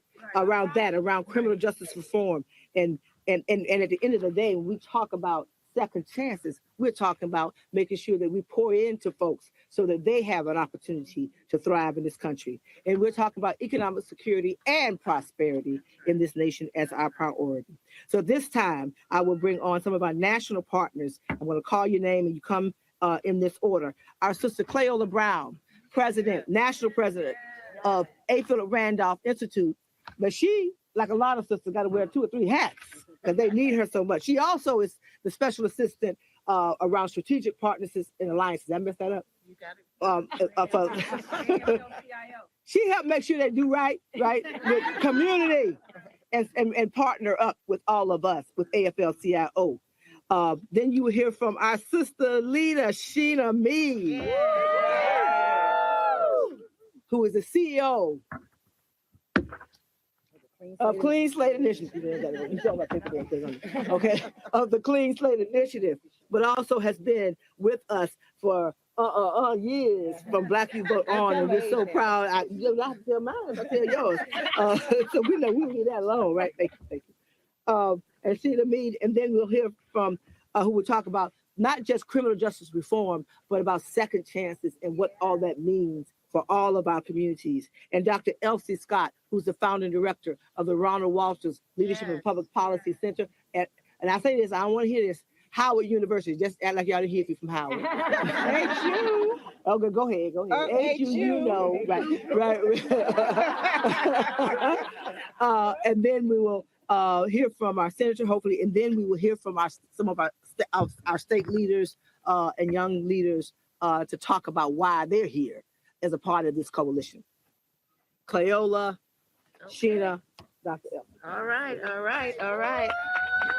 Good morning, everybody. Good morning, everybody. Good morning. You have to be dedicated to get up and put on your go-get-em shoes to come and make sure that your voice gets heard. So I say congratulations to you before you meet with anybody this morning. You met with yourself. You met with your dignity. You met with the pride that comes with being a Black woman. Our leader, Melanie Campbell, said that Black women have saved this country. Yes, we have. And we go keep doing it because if we don't stand up for ourselves, nobody else will do it for us. Now, let me tell you this. Workers' rights is tied in with all of these pieces that we're talking about. Because if there's anything a Black woman knows about, it's what it is to be a worker and 900 other things at the same daggone time. I'm going to try real good, and I ain't going to cuss this morning, Melanie. But if we take a look at some of the legislation that's being provided, and I say provided because they didn't ask us nothing, right? Right. You have to read 2 times to make sure that you up in there. All right. I am not a PhD, so you're going to hear what comes out of South Carolina. Okay. Listen close so that you don't miss it. But workers' rights goes way beyond just the ones that are people who are going into a shop or a plant or whatever. If you get up every day and you go and meet the cause for providing for your family or having the right to make a choice about your life and what you do with your own body, you are a worker in the movement of being protective of yourself and your dignity. Amen. So when we talk to these legislators, let them know that we are not a one-trick pony.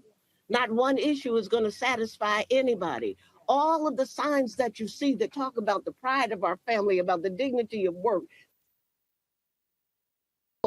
all of those things are a part of who we are as Black women. Don't go into being proper. Go in there being yourself. It's their job to know the number of the bill. It's their job to know how it ties to particular legislation. But it's your job to let the legislators that represent you know that you are paying attention. And that's why when Melanie say we're coming on point, when we're talking from our heart and our history. Don't let that be anything fancy for you. Just be yourself. They understand that there is no question about honesty, about truth, and about dignity. And Black women got all of that. So we're going to show them that today as we do our walk. Thank you very much, Melanie, for the 2 seconds. I'm done.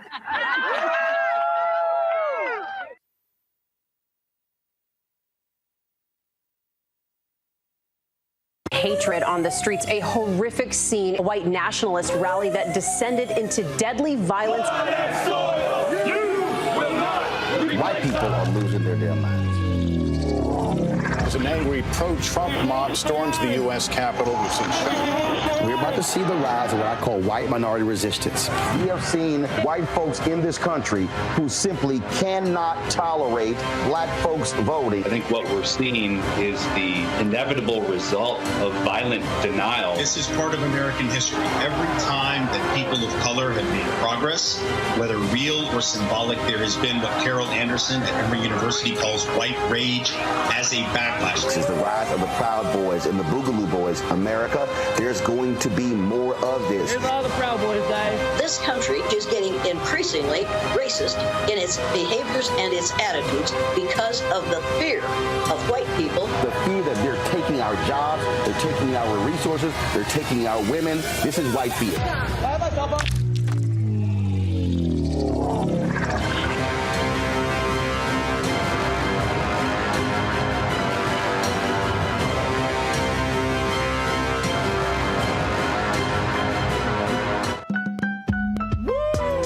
Impacted by the culture, whether we know it or not. From politics to music and entertainment, it's a huge part of our lives, and we're going to talk about it every day right here on The Culture with me, Faraji Muhammad, only on the Black Star Network.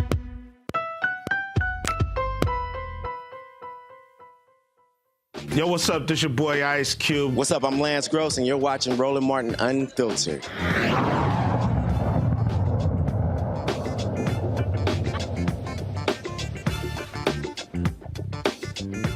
Walk through the halls of the Capitol. That who house? They didn't know who you are and realize that you pay taxes to be here. This is your house, and these are your employees. You employ the folks in here. And if you have somebody that ain't acting right, what you do? Fire. Just let them know. My name is Sheena Mead. I'm the CEO of the Clean Slate Initiative. But more important, let me credentialize myself. I'm a Black Youth Vote, Florida Youth Vote alumni. I'm a Black Women's Roundtable member. Yes. I'm a contributor to the organization, and I'm coming up here as a sponsor and a leader, and I'm here. And from the South, a girl from the South. And I want to thank Miss Melanie Campbell. The dirty. We gonna talk about how dirty it is when we get up in there. But I want to thank Miss Melanie Campbell for for what she always do for Black women and girls. And again, I'm a product of the investment, the seed that was planted. I'm the manifestation in the plant that was rooted, and I'm the bud today. So I'm not going to preach and do my 2 minutes like Ms. Cleola said. So I just want to say, one thing about Black Women's Roundtable, they always show us to show up for our community, to not leave a sister behind. But I want to give y'all some haunting stats that there are 18 million women nationwide who have a conviction or non-conviction on their record. And let me break that down for folks who like it broken down. That means someone's been arrested. How many people have someone in their family or their friends that they know, raise your hand, that has a criminal record, that has been impacted or incarcerated? 1 out of 3 Americans, 1 out of 2 children have a parent with a record. And when we say, we're about civic engagement, bringing people to the table, bringing people to the voting booth. But what happens when they shut out? How do we ask people to show up for our community when they can't show up for work because they can't get a job? When they can't show up for their children because they're not allowed to go to the school on a field trip? When they can't get a career because they're excluded from 44,000 occupations and certificates? We need to tell Congress to act today. and pass clean slate and give a pathway for people to clear their records. Because we can't build back better if we're leaving people behind. Let me let you know, we can't build back better when we're leaving 70 to 100 million people behind. And so as you go up there today, we're asking people to share your stories in the field. Let people know that there are people that is behind that cannot be here with us today because they're out there searching for a job. They're trying to figure out how they can show up for the community and their children because they have a record, and we're not going to leave them behind. Are we going to leave them sisters behind? No. Are we going to leave them brothers behind? No. So I'm asking y'all to show up and show out and talk about the Clean Slate Act and tell Congress that they need to create a pathway. Tell our administration when y'all go to the White House that we cannot build back better when we're leaving 70 million people behind. Thank you. Amen. Good morning, everybody. Good morning. I am Elsie Scott. I'm here with the Black Women's Roundtable, with the National Coalition on Black Civic Participation. And we are just happy that we have a good turnout of women today, a good turnout of young women today. And when you go to the Senate today, speak with your senators, and if some of you go on the House side and speak with the House staff, we need to emphasize that criminal justice reform is very important in the lives of Black people in this country. We have been brutalized by the criminal justice system. We have been the victims of poor policing. We've been the victims of aggressive policing. We've been the victim of over-incarceration. We've been the victim of sentencing acts that sent us to prison for longer times. So we want to talk about reform. When George Floyd was killed, we thought we were going to see some action here in Congress. We had the George Floyd Policing Act passed on the House side, but it didn't pass on the Senate side. We got to continue to push for police reform. And I can speak about that because I have done both sides of the policing. I have served as a deputy commissioner for the New York City Police Department and tried to reform from the inside. But I've also been an activist on the outside trying to push for police reform. So policing is a local function, but the federal government has a lot of power in terms of bringing about change in police departments. We can't just let small 20-person police departments do what they want to do, not observe the proper laws, not train their police officers properly, not select people who don't have bad records, criminal records. So there are things at the federal level we can put in standards in order to force all police departments to clean up their act, to select people that should be policing us, to get rid of people who should not be on the police department in the first time. Amen. Because there's people that cannot be trained. We can talk about police training, but I used to run training programs. But there are some people who should not be in the police department in the first place. So no amount of training is going to stop them from brutalizing communities. So I'm not going to spend a lot of time, but I do have to mention, since we're talking about women, we have to talk about domestic violence, violence against women. We must look at how we can get the system to fight for women who are being brutalized. Because as we talked yesterday, is that many women now, they have given up on the system helping them with domestic violence. We are turning to our sisters as the first responders instead of police departments. But we have to get mental health services into our cities to help Black women who are being brutalized in their homes by their spouses, by their boyfriends. But this is one of the main areas that I want to leave you with. All right. Amen. Thank you, Elsie. She got receipts. Say receipts. You know, she's very humble about what she knows when it comes to public safety. Elsie, am I correct? Were you the executive director of NOBLE? Yes. You know, National Organization of Black Law Enforcement Execs. What you do in New York? Deputy Commissioner of Training. New York City. So she's not just talking. She done walked it. Thank you, my sister. I heard that the senator is here. Is that correct? Not yet. But I do know Vince Evans was here from the Executive Director of Congressional Black Caucus. If he could walk up here. Where's he at? Where's he at? Come on, push your hand. No, Florida. You from Florida. Even more home trained and act like he don't know when grown folks say, come on. Right. He just ignoring me, y'all. Okay, we're going to thank you. Come on up here for us. You represent. Good morning, everybody. Listen, I learned a long time ago, you do what Melanie Campbell tells you to do. She told me to be here. On behalf of the Congressional Black Caucus and our members who are obviously home in their districts today, the 58 members of the CBC, let me publicly say first what we say privately to Melanie Campbell, which is thank you. I have seen these past couple of years here on Capitol Hill and in the White House, I've seen Melanie Campbell in rooms where there are cameras and rooms where there are no cameras. Melanie Campbell is the same in private as she is in public. She's a fierce fighter and a defender, so let's give her a round of applause. I want to thank the Black Women's Roundtable for your leadership. I will not repeat all the issues that you have heard, from police accountability and public safety to voting rights to equal pay for equal days pay for equal days work for women, women's health rights. These are all issues that the Black Women's Roundtable and the Congressional Black Caucus are fighting for. We're proud to be a partner with you, Melanie, in the Black Women's agenda. I will leave on this note. Anna Julia Cooper said, when and where the Black woman enters, in the quiet, undisputed dignity of her womanhood. When and where the Black woman enters in the quiet, undisputed dignity of her womanhood, without suffrage and without patronage, there enters the entire Negro race. Black people don't enter without Black women. Thank you so much.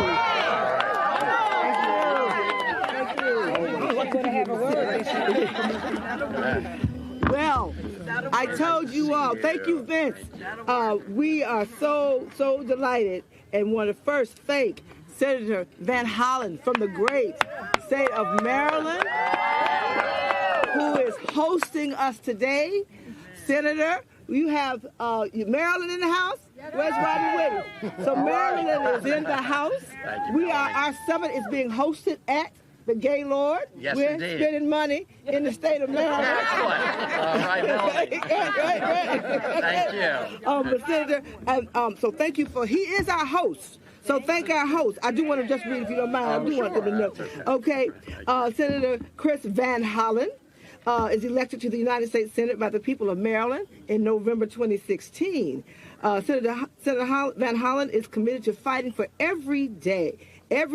fighting every day to ensure that our state and our country live up to their full promise of equal rights, equal justice, and equal opportunity. So repeat after me. I say equal rights, equal justice, and equal opportunity.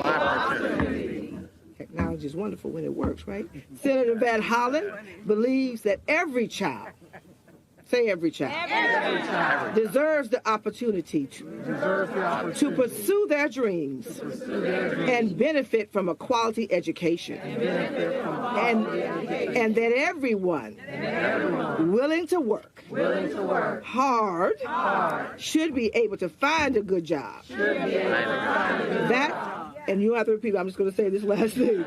That's why his top priorities include creating more and better jobs, strengthening small businesses, and increasing educational and job training opportunities for individuals of all ages in every community. Senator Van Hollen, tell us what you want us to know. Thank you, Melanie. It's great to be here with you. It's great to be here with the Black Women's Roundtable and with the National Coalition on Black Civic Participation. Thank all of you, and it is an honor to team up with the CBC. Thank you all for your leadership and to host this gathering today here in the United States Senate.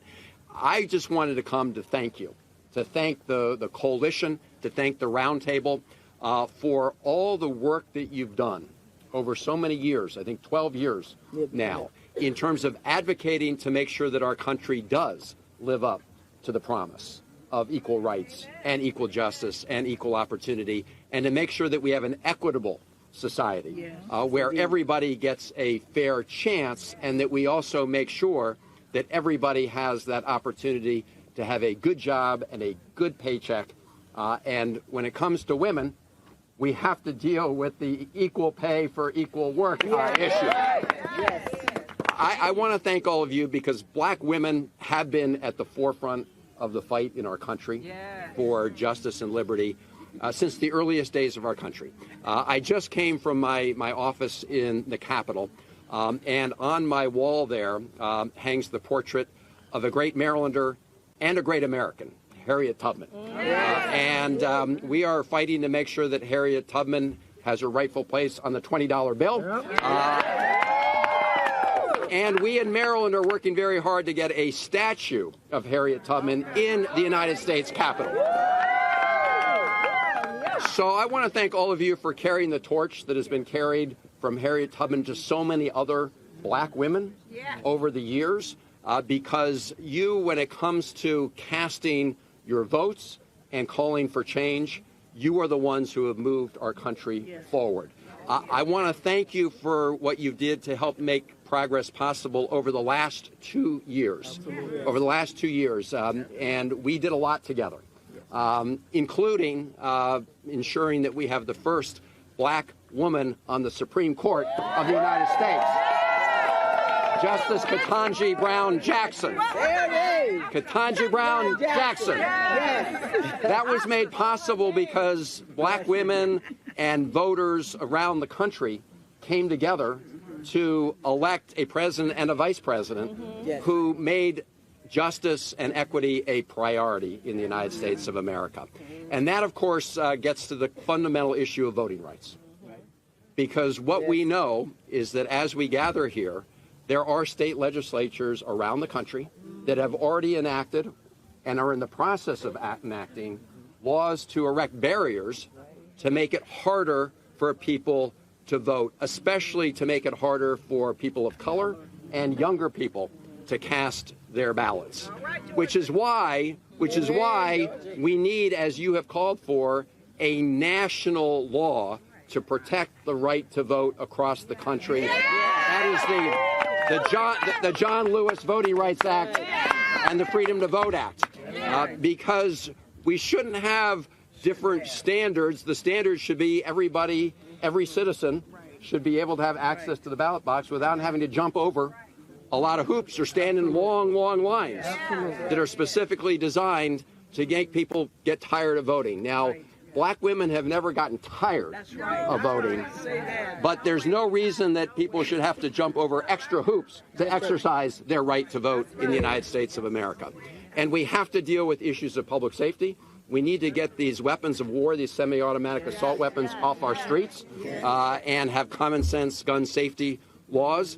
And we need to make sure that we have criminal justice reform and end the national scandal of mass incarceration in the United States of America, and have constitutional policing and pass things like the George Floyd Justice and Policing Act. So we have a lot of work to do, including on the education front, including on the health care front. And I just want to end with this. We made progress in the last 2 years. We've helped lower the cost of prescription drugs for people on Medicare, including insulin. But we have a lot of work to do that across the country. And, of course, deal with women's maternal health, especially black women's maternal health. And so we look forward to working with you to make sure that we have an equitable health system, equitable education system. And, of course, in terms of speaking of the Supreme Court, there's the good news from the court, Justice Jackson. There was the bad news, of course, from the court, which was overturning Roe v. Wade. And as we speak, we also know Texas and other states are making it harder for women to exercise their reproductive freedom and reproductive rights. So whether it's health care, education, public safety, all these issues, we have made progress in the last 2 years, but we got a long way still to go. So I want to thank all of you, because you are the engine, you're the fuel that helps move this country forward. And I'm grateful for all you do and look forward to continue to work with you in Maryland and around the country for years to come. And for all of you who aren't from Maryland, come on over. We'd love to have you in Maryland. Take care and God bless you. Thank you, Senator. Maryland is in the, what are Maryland people? Come on up, Maryland, so we can get it. All right, Maryland. Come on over. Where's Robin? Did she step away? Come on, Robin. In Maryland, we're very proud of our new governor, Governor Wes Moore. Okay. And then while we're coming up, I did want to make sure any Marylanders that come up want to get a photo with him before he leaves. All right. But what I want to also let you know, and I forgot to say this, our honorary chair is someone I know you know pretty well, and that's Prince George's County Executive, Angela Ulsterbrooks. Right, is our She's honorary amazing. chair, and we've been over there for 2 years. Angela Ulsterbrooks is an amazing county executive. Worked very closely with her. In fact, they just got a note from her this morning. She's good. So she's doing a great job. All right. Thank you. But can we give our senator, right, a round of applause? Thank you so very much again for hosting us. And I think folks are coming to see you. And I will say, anyone from the District of Columbia, we need statehood for the District of Columbia. We need democracy and self-determination for the people of the District of Columbia. That's it. All right. Thank you very much. Thank you so very much. All right. Yeah. Take the hill. We'll see you in the office. And then y'all can go take a picture. Yeah, y'all can go take a picture with them. Yeah. Okay. Thank you again, Senator Van Hollen. And so we're going to have some quick remarks. Because we want to make sure that folks don't miss their appointments. We're doing good on time. Say we're doing good on time. So this next wave of folks, there's quite a few, because we want, when state leaders come up, make sure you bring your Black You Vote coordinator if you have one with you, so that you all can share in your comments. But we're going to start with some of our policy leads with the coalition. Jocelyn Tate, who's our senior policy advisor, tech policy advisor, and all things policy advisor, quite frankly, who has an exemplary record around issues around technology and tech policy and how that impacts. We talk about equity and opportunity. She in there fighting the fight and represents us on the FCC Advisory Council. Am I correct, Jocelyn? Jocelyn Tate will come up to talk about our priority issue around privacy. Following Jocelyn, you will hear from Carol Joyner, who is with Family Values Action. Did I say that right? Executive Director for Family Values Action, who is our sister and partner. All are members of Black Women's Roundtable as well, who will focus on economic security, specifically issues around paid family leave, and also weigh in a little bit on equal pay and how important that is. Following her, you will hear from Cassandra Welchin, who leads the Mississippi Coalition on Black Civic Participation. Mississippi Black Women's Roundtable has been a fighter in the state of Mississippi around issues around economic justice and opportunity for Black women and our children, deal with issues of child care and many, many other things. She will focus on reproductive rights and equal rights. Following her, Helen Butler, voting rights, and I think you have Mary Pat Hector with you as well, and then Honorable Sheila Tyson, who will focus on from the great state of Alabama, who leads Black Women's Roundtable in Alabama. Helen Butler, I forgot to say her title, Executive Director, Georgia Coalition for the People's Agenda, and Georgia Black Women's Roundtable, and the Georgia folks could come up at that time. So if you're here, when we call your state, y'all come up and y'all do that together, and then we have other states that we'll call on accordingly after that.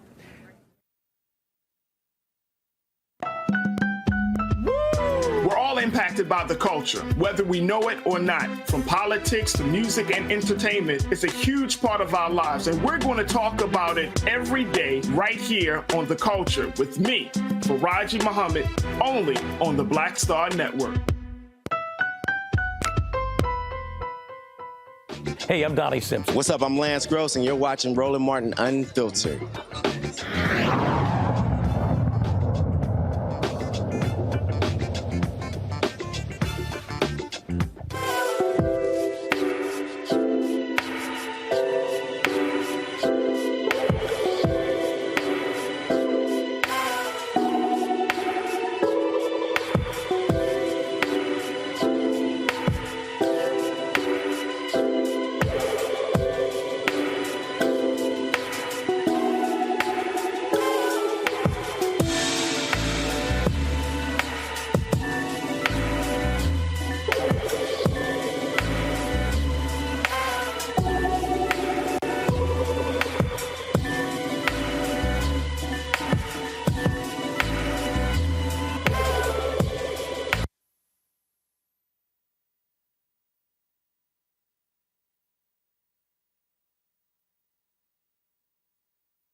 when nobody else will show up.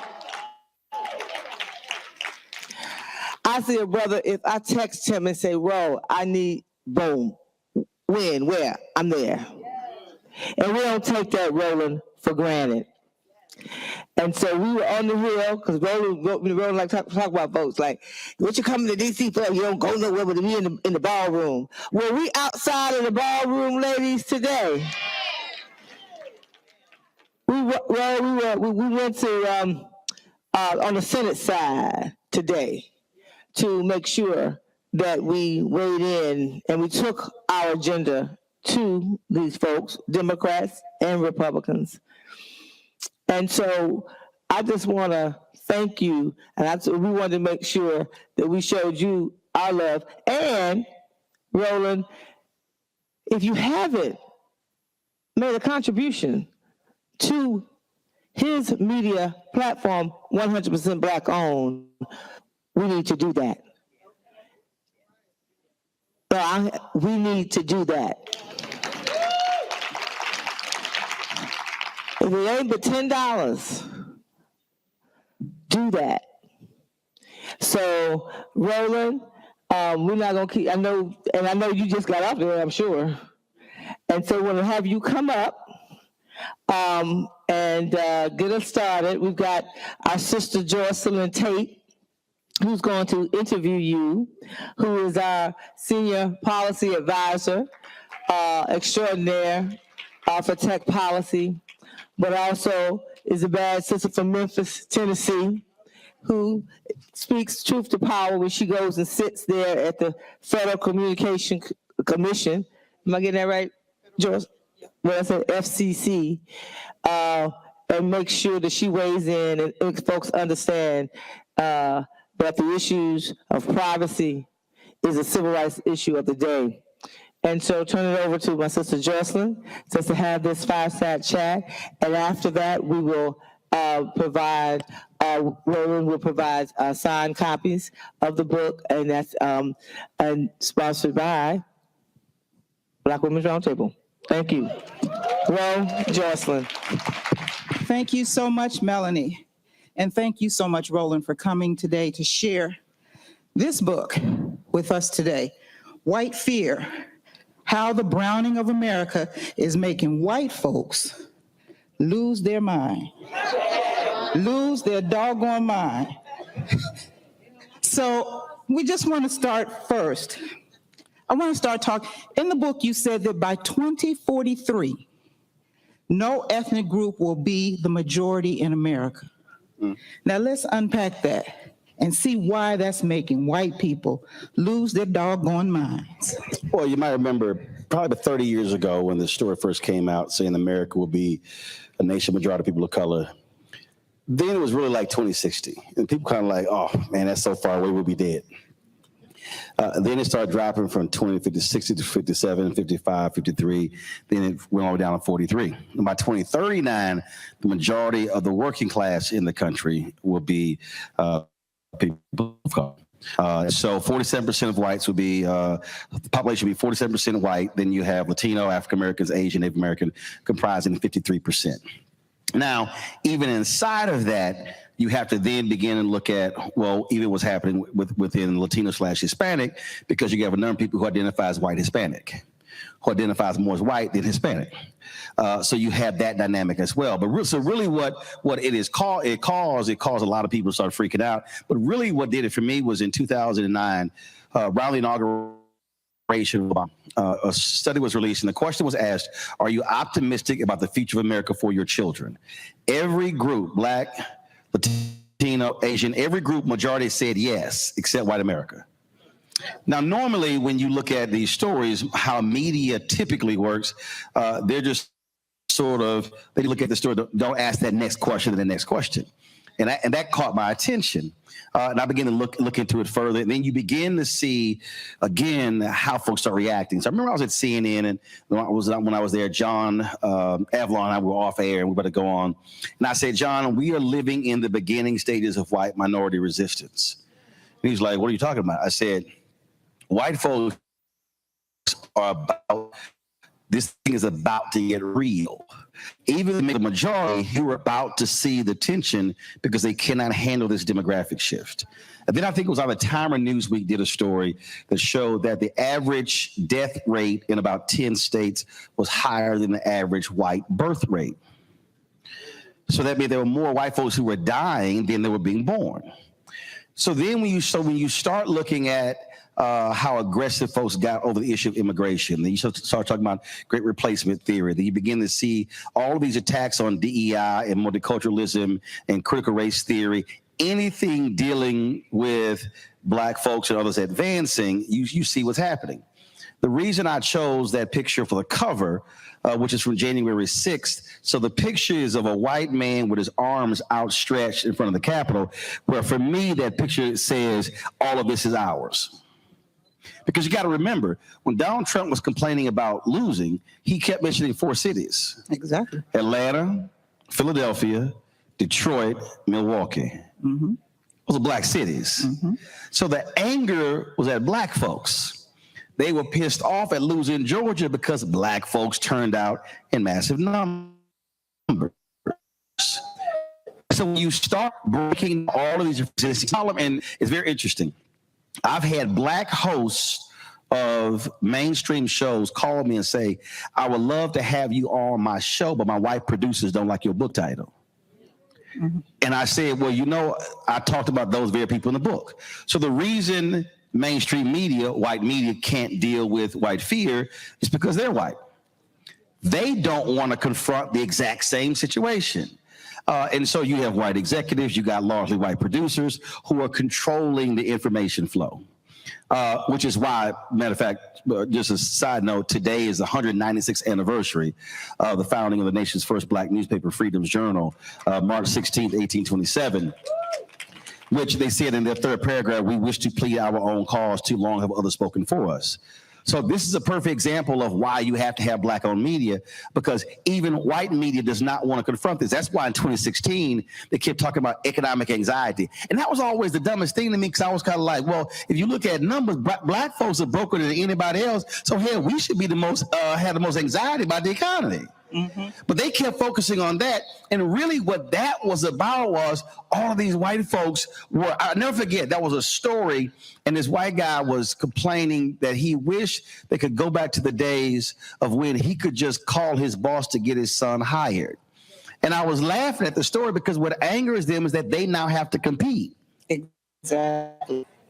And so when you start looking at that, academics and everything else, that's really what's been pissing them off, that they now have to compete. The nation that they used to control, they now can't control it the same way. And that's the underpinning of so many different things, and media does not want to get at the heart of it. And I've literally been discussing this since 2009. And so, and in predicting what's about to happen, so all this anti-CRT stuff, the tax on DEI, saw it all coming, and too many of us were actually falling asleep without realizing that they are trying to solidify power for the next 50 to 100 years. And so let me put this, understand, remember, there was a 35-year-old white woman that Trump and McConnell appointed as a federal judge. She was 11 years removed from law school. Okay, had no business being a federal judge. Mm-hmm. If she retired at the same age or past that woman will be on the federal bench until the 2069. 2069. And so that's why when I'm trying to explain to our folk why you can't act like Judge Ketanji Brown Jackson is no big deal to the Supreme Court, and the federal judges, the black federal judges that Biden has been appointing with the Senate Democrats is no big deal, because these white conservatives are looking at how can we control every level of power for the next 50 to 100 years, which means that when you get to 2043, they might, yeah, y'all got numerical numbers, but we still have power. And my fear is that we will be like South Africa. We will have the political power, but they will still control the economic power, the judicial power, and still control the country. So you unpack that a little bit about the judiciary. because talk about how Mitch McConnell was holding up, you said in the book. Oh, absolutely. Holding up everything so he could get 100. Gorsuch, Neil Gorsuch. All of the conservative white judges on the bench. And they were real clear. He gave an interview with Sean Hannity where they said, we are going after young judges. The judges were 35 to 45. Mm-hmm. If you were 55, 60, you didn't have a shot because they wanted folks who would be there at least 30, 40 years. Mm-hmm. And see, this is where Democrats, progressives, and black folks were completely asleep at the wheel, not just on the federal level, but you take the state level. I was just literally I just walked off the air, and in 2020 that was an increase of 4% of black voters in North Carolina, from 64 to 68% from 2016 to 2020. Okay, now that's great. But if you go back to 2008, look at how black turnout was. The reason Obama wins North Carolina by 14,100 votes because you had massive black turnout. Of course, they then put in place massive voter suppression, voter ID to bring the number down. You had Moral Mondays, repairs of the breach, poor people's campaign fighting to bring it back. But here's what happened in 2018. Sherrod Beasley loses by 400 votes on the North Carolina Supreme Court. She was Chief Justice. Now, you might remember, Democrats took over the Supreme Court. That's how they ruled against racial gerrymandering, against voter ID, in which fought a lot of that back. She loses by 400 votes. Had she won, Democrats would have a 6-1 advantage of the state Supreme Court. It went down 4-3. 2022, they just lost one of those seats. Republicans now control the state Supreme Court 4-3. What did they just do? The courts issued a ruling in two cases, a gerrymandering case and a voter ID case 6 months ago when there was a Democratic majority. Now that they took control in January, they're going to rehear those cases. So now you're talking about, because again, they understand that with three branches of government, legislative, executive, and judicial has the final say so. Mm-hmm. So while folk have been sitting here worrying about who's going to be in the White House, who's going to be in the Senate and the Congress, they've understood if we control the courts, it matters. That's why that special election in a few weeks in Wisconsin is so important, because if the white woman who's running wins, that court flips. Now that court flips, they now can rule against gerrymandering. Now that completely changes the makeup of the courts in Wisconsin. And so we have to understand they have been plotting this because they've been pissed off since Brown v. Board of Education. They were angry with the appeals court in the Fifth Circuit, who was really making all the different rules coming through the civil rights movement. So that's really what the Creation of Federalist Society is. And so they are sitting here playing a long game. Folks were talking about, oh man, even Biden was saying that things are gonna get back to normal when Trump. I'm like, no, player, things are not getting back to normal when Trump is out. The Republican Party of Trump is the Republican Party.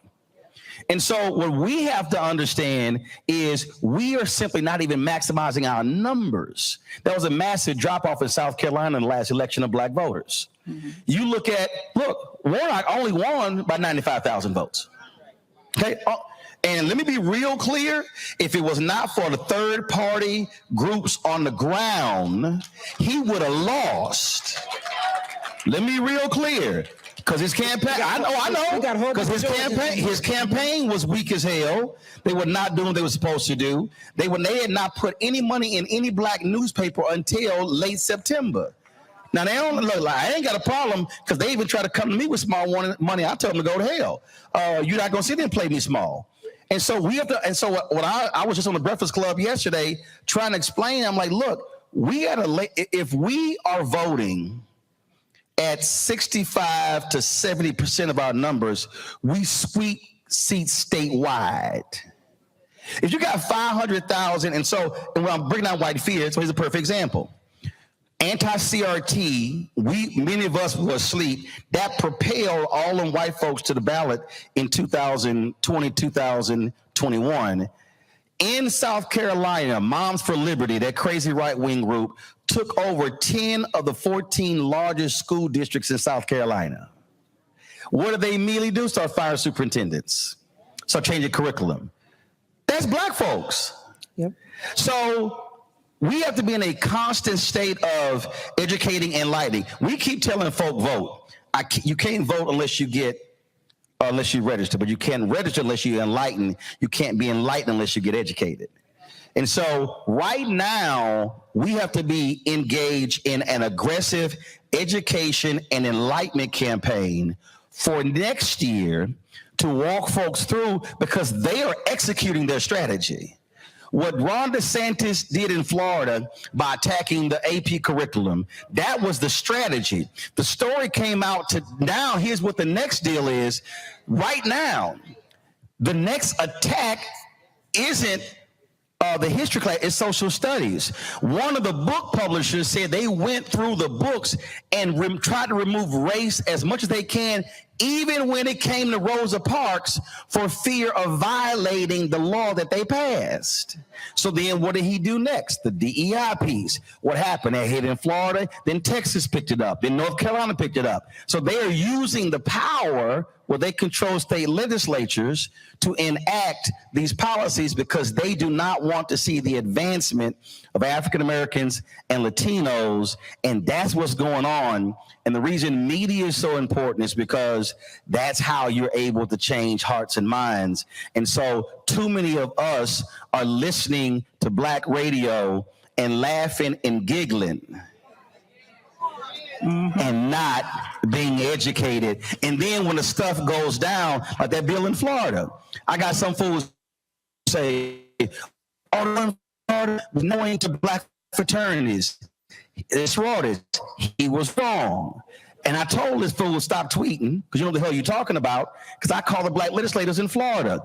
The bill was written in such a way that it could impact them. You don't give them that sort of leeway, because they are specifically writing the laws to eliminate as much of our power as possible. Because, and here's why the attack on the D9 is so important, because the Divine Nine, out of all the Black institutions we have, is the most sophisticated and vertically and horizontally integrated. We're international, national, regional, state, grad chapter, undergrad chapters with programming impacts K through 12. And we are, other than the Black church, we are self-funded. So if you attack it, so they are attacking our pillars. So if you attack the pillars of the Black community, then you are in position to simply attack us in every other way. Now, you talked about how this strategy, because this strategy is real. White people are afraid, and they're attacking and they are using the judiciary strategically. They're using voter suppression strategically. They're using education strategically. Now, you talk in the book about the Black Republicans. How are they being used strategically? Well, it's very, look, right now you have the largest number of Black Republicans in Congress that you've had since the 1800s. And so what is happening there, you got John James, who was elected in Michigan. You've got Byron Donalds, who's in Florida. Of course, you got Tim Scott. And so what they then say is, oh, my goodness, you can't call us racist, because therefore we have these Black Republicans. And so they are also living in denial about exactly what is going on. And so you got the brother who's lieutenant governor in North Carolina, who's talking about running for governor as well. And so, and the thing for me is, let's be real, this for me, it's not a question of who's blue, who's red, who's Republican, or who's Democrat. The question is, where do you sit when it comes to the policies and how they impact people? A Michael Steele Black Republican is different from a Byron Donalds Black Republican. Mm-hmm. Look, we've known Black Republicans all our lives, but the Ed Brooke Black Republicans, for the most part, do not exist anymore. And so we have to understand, and a lot of them are actually coming from districts that are 70, 80, 90% white. And so they are advocating policies that are absolutely against us. So you take Senator Tim Scott, for example, who is literally doing the bidding of these folks who have our interests at heart. And so he gets on the floor, he talks about how he's been racially profiled. When you look at the George Floyd Justice Act, he was the one who actually, he killed it. He killed it because one of the most violent sheriffs in all of South Carolina came out against it. And he used that as the reason why he didn't want to support it. Then he goes on to Face the Nation. He says the Democrats wanted to defund police, and that was a bridge too far. Now, here's why that's interesting. A year earlier, Michael Harriet wrote a piece in The Root where in Senator Tim Scott's own bill, that he had a provision that said if laws were not passed, they couldn't access the money. So the very thing that he criticized Democrats on Face the Nation, he actually did a year earlier. Now, here's why I know he's full of shit. It's because when I text him, and I got the text, when I text him about the bill, he was very responsive. He was very responsive.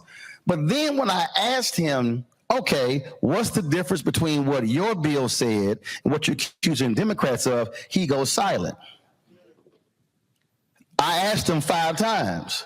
I asked his staff. Nobody wants to respond. And so he wants to stand out here and dance around and talk about, how the bill died. No, bro, we know exactly what happened here because they don't want to deal with police brutality. They don't want. And the crazy thing is 2 of the police unions actually came out and said that what he said was wrong. They said, no, the 2 of the unions said, we have not heard any Democrats say defund the police in the negotiations. But he wants to run for president. Mm-hmm. And so he killed the George Floyd Justice Act to help his run for president. That's exactly what he did. And so we just have to understand what is at play here. And again, how these pieces are going. And I'm going to throw something else out there right now that, again, many of us ain't paying no attention to. You want to talk about white fear? Where are most of our HBCUs? They're in the South. Mm-hmm. Most of them are state institutions. When you have all of these anti-DEI policies, those policies impact all state schools, including the HBCUs. Look what happened in Tennessee. The lawmakers said that Tennessee owed Tennessee State about $500 million in being historically underfunded. When Tennessee State went to the legislature and asked for $250 million, then they said, let's do an audit. Then all of a sudden, we have issues with the leadership, all kind of different stuff, only when they start asking for more money. Ruth Simmons, who just resigned as president of Prairie A&M, criticized the Texas A&M Board of Regents, same thing. And if you read her letter, we broke it down on my show, she basically was saying, alumni, students, faculty, y'all had better fight and take control of your school. So we have to understand, by them having a grip on state legislatures, they literally they are in control of most of our HBCUs. And so they already go out to Tennessee State. Watch, that's going to be the next frontier. They are going to then begin to exert control over HBCUs. So here we are shouting HBCUs, talking about football and basketball and bands, and they are going to be controlling the very places where we're graduating most of our professional class. If we don't understand the battle that's literally in front of us, we're going to get caught flat-footed, and that's why we have to be thinking multidimensional. That's why, and I've said this, and I don't care, I've said to black folks, do not send a dime to the Democratic National Committee or to any, let me be real clear, to any political campaign. Send that money to black organizations that are on the ground. Here's why. Mandela Barnes, and I don't care what he says, Mandela Barnes would be the United States Senator from Wisconsin right now if he had not listened to those white consultants and ignored Milwaukee. That was a 50,000 voter drop-off in Milwaukee last year from 2018. He lost by 26,000 votes. He from Milwaukee. I had Milwaukee consultants who said they had no contact with the Barnes campaign because the white consultants were like, yo, we got that. They put no money in Milwaukee. That's how he lost. Sherry Beasley lost North Carolina because she listened to white consultants who told her to run from black people. How does the black female vice president come to North Carolina and you don't show up where she's at? How are you black running for the United States Senate and you have no campaigns on HBCU campuses? And they can't say black folks were not trying to come in, because I got the text where I was texting directly, when do you want me to come in with my show? They never called. Mm-hmm. So what I'm saying is, we have to understand, next year, let's just be real clear. We know what they're not going to spend money on. So black folks should right now be saying, we must be funding our institutions that are in the states, and because they are going to be driving voter turnout, and we know for a fact they will be putting that money on the ground, in black radio, in black newspapers, in black media, on the ground game to get our folks out. Because for me, and Charlemagne asked me the question yesterday on the Breakfast Club, he said, well, shouldn't Democrats be doing it? I said, I'm not going to wait on a party or a candidate to turn our people out when the policies have a direct impact on us. Mm-hmm. And all of these things, trust me, because this would happen for Youngkin. Terry McCullough was an awful candidate. He shouldn't have run. Okay, he should not have run. But here's the deal. He didn't lose votes. White turnout was actually higher. They were simply more energized. And so we have to be fixated on taking our numbers up 5, 10, 20, 25%. If you look at Florida, Broward and Miami-Dade, awful numbers. I had Nikki Frieda and I was like, yo, what you gonna do about those black numbers? You cannot win Florida if your numbers in Broward County and Miami-Dade are under 60%. You DOA. And so this is a numbers game. And I'm going to say one thing, because you said something earlier, and most of us, again, are not looking at the data. When you mentioned voter suppression, Terrence Woodbury, we had him on before the election, and he said, we have to stop using voter suppression. I said, Terrence, why? Because all of his focus groups and his polling data, he said, when young voters hear the phrase voter suppression, they immediately think the 1960s. Mm-hmm. He said, we use it as a catch-all. He said, but those same voters, if you say they closing your polling locations, mm-hmm. they're changing the hours, and they're getting rid of ballot drop boxes, that resonates more with them than voter suppression, okay. because you're explaining it. Okay. Then what he also said is, he said the numbers don't lie. When black voters are told your votes will make the difference, they are more likely to vote than just saying you have to vote. So the language that we use, we have to change the language in communicating with our folk to get them to understand why they must turn out. Because next year, trust me, the right, Axios did a story. They have a working group as we speak, laying out a plan of action where they looked at everything Trump did and they said, this is how we're going to do it next time. And they literally plan to fire several thousand government bureaucrats, workers, folks who of course, remember, we disproportionate government workers. Right.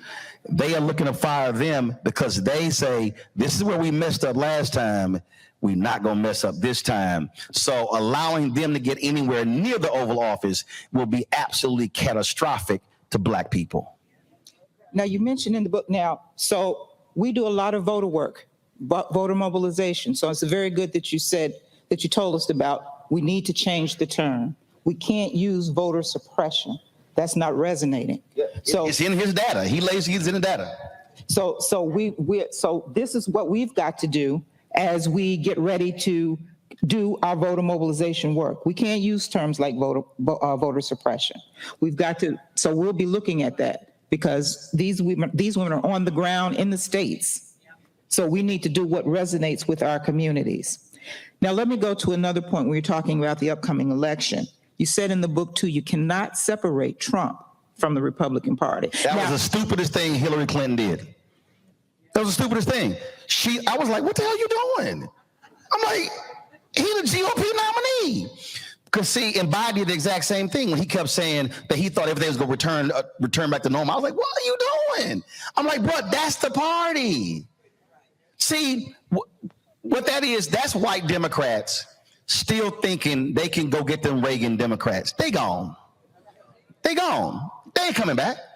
Then you have, again, this is what's crazy to me with the language that they use, because they still have this fallacy that, if we could just connect with them, we can bring them back. You're going to have to spend so much time and money trying to get them when you can actually spend less money and less time going after folk who are more likely to vote for you, who you simply haven't touched. They don't lie. And so what has to happen right now, and again, this is where how our mobilization has to operate differently. Yes, there are 501c3 organizations that are nonpartisan. But here's what has to happen. We have to have individuals and organizations who right now are putting massive pressure on all levels of Democrat Party and progressive politics to say, where's our money? Right now, listen to me, not May 2024, right now.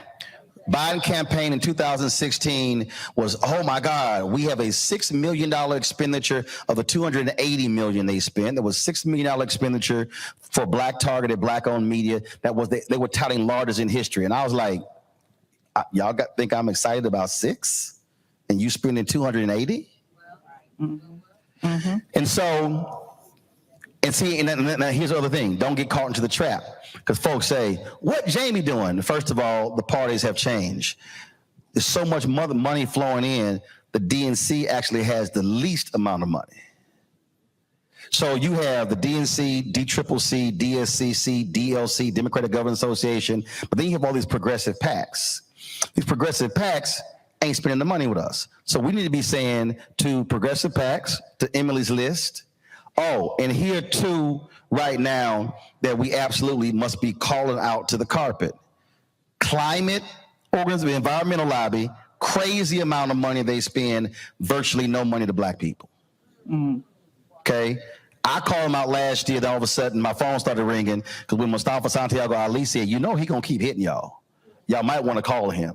And so we're gonna be doing something soon. But the other thing is all of the pro-choice groups. Now they keep using us in all their ads. But if you follow the money, that money ain't being spent with us. And so we have to right now be calling folks out on the money, because what they're going to want us to do is they're going to want us to act as political sharecroppers to do all of that work, till the soil, and go pick the same cotton, but then you ain't trying to pay. No, and let me be real clear.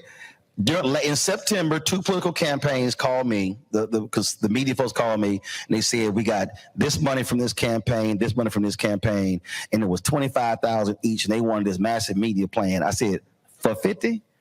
I'm telling y'all straight up, this is no lie. I'm giving y'all a quote. This is exactly what I said. They talked to my salespeople who called me, and I said, is that what they told you? And I said, got it.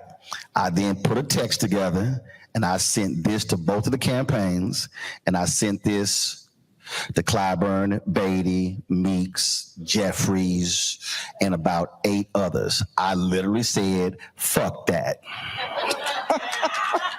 I will keep my black ass at home. Good luck in your campaign. Now, why did I do that? One, you playing me small. Yeah. You want ads? You want me to sit there and cover stuff on the ground? I said, y'all, I get $20,000 for a speech. That ain't happening. And they were like, oh my God. I said, no, that ain't happening. Not when I know for a fact. And see, understand how media works. Sinclair Television announced in their 4th quarter, they did $340 million in political advertising in all of their local TV stations. $340 million. And y'all thought I was going to accept 25. During the Biden campaign, brother they had called us, who had no business even talking to us because he had no understanding of the media. He literally said, I can take $20,000 and give it to 4 black newspapers and they'd be happy. He said, we ain't them. Oh my God. And they said, here's 100,000. We said no. Then they said, here's 200,000. I said no. They said, final thing is final. We're doing 300,000 advertising. That's it. I didn't answer for 2 weeks. Then when they said it's final, we accepted. Then when we signed it, I then cussed them out publicly. And they got mad. I said, oh, y'all thought I was supposed to be happy. Now, why am I saying that? Because and they literally told me, if I understand what I was told. I was told, of the 25, Roland, you get more than anybody else in black media. So people have to understand. And so what then happens is, this is what they expect us to do, whether you're on the ground group, whether you're black on media. They expect us to shut up, suck it up, take the crumb, and treat the crumb like a meal. No, a crumb is a crumb. I'm going to call a crumb a crumb. And so we have to say this stuff in real time. So I've been putting everybody on notice. Everybody. White House playing games when it comes to getting interviews and getting FaceTime with the president. I was like, cool. Well, I know who y'all going to need next year. And so you can play games with me right now. You can do the gatekeeping, but I'm telling you what's going to happen next year. And I will purposely not talk about you. See, we have to learn, and that's what I'm saying now. We have to be making a level of demands now. And then make it clear, don't come to us with small money. Because he only won Georgia by 12,000. He barely won Arizona. He only won Pennsylvania by a little more than 100,000. Did not win Michigan by many. The margins are going to be small in 2024, so every black vote is going to matter. And so, like my man, that great financier said in American Gangster, I'm going to get that money. Because if you ain't having a money conversation, you are not having an American conversation. Exactly. Oh, I'm getting the signal. And I know y'all think I didn't cuss them out, but I did. I can show you the text. I sure did. We believe you. I sure did. We believe you, Roland. Sometimes folk don't understand language except some other kind of language. Like, okay, so y'all want to roll? Gotcha. We believe you. We believe you. We have no problem believing that you did that. I'm telling you, follow the money. Well, Roland, thank you so much for spending this time with us. I'm getting the hook here that our time is up. What? Girl, you got two more questions. Don't worry about Lon. Go ahead and ask your other two questions. Don't worry about him. Lon ain't running nothing. Go ahead and ask your two questions. Or we're going to take two questions from the audience. Don't worry about Lon. Questions from the audience. We ain't worry about Lon. Does anyone in the audience have any questions they'd like to ask? Right over there. Oh, okay. Is there a microphone? Okay. Well, we Catherine Hicks, I got you. We're streaming, so we need the mic so that the people that are watching us. Yeah, we also streaming this on the Black Star Network right now, so. Thank you. I'm Catherine Hicks. I'm from Philadelphia. I'm the president of the NAACP chapter in Philadelphia.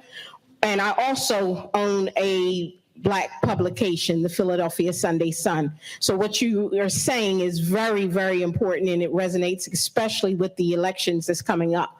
So my question is, for right now, I guess, for the presidential election coming up, Biden is running again. Is there something that we should be doing or even looking at as far as another candidate?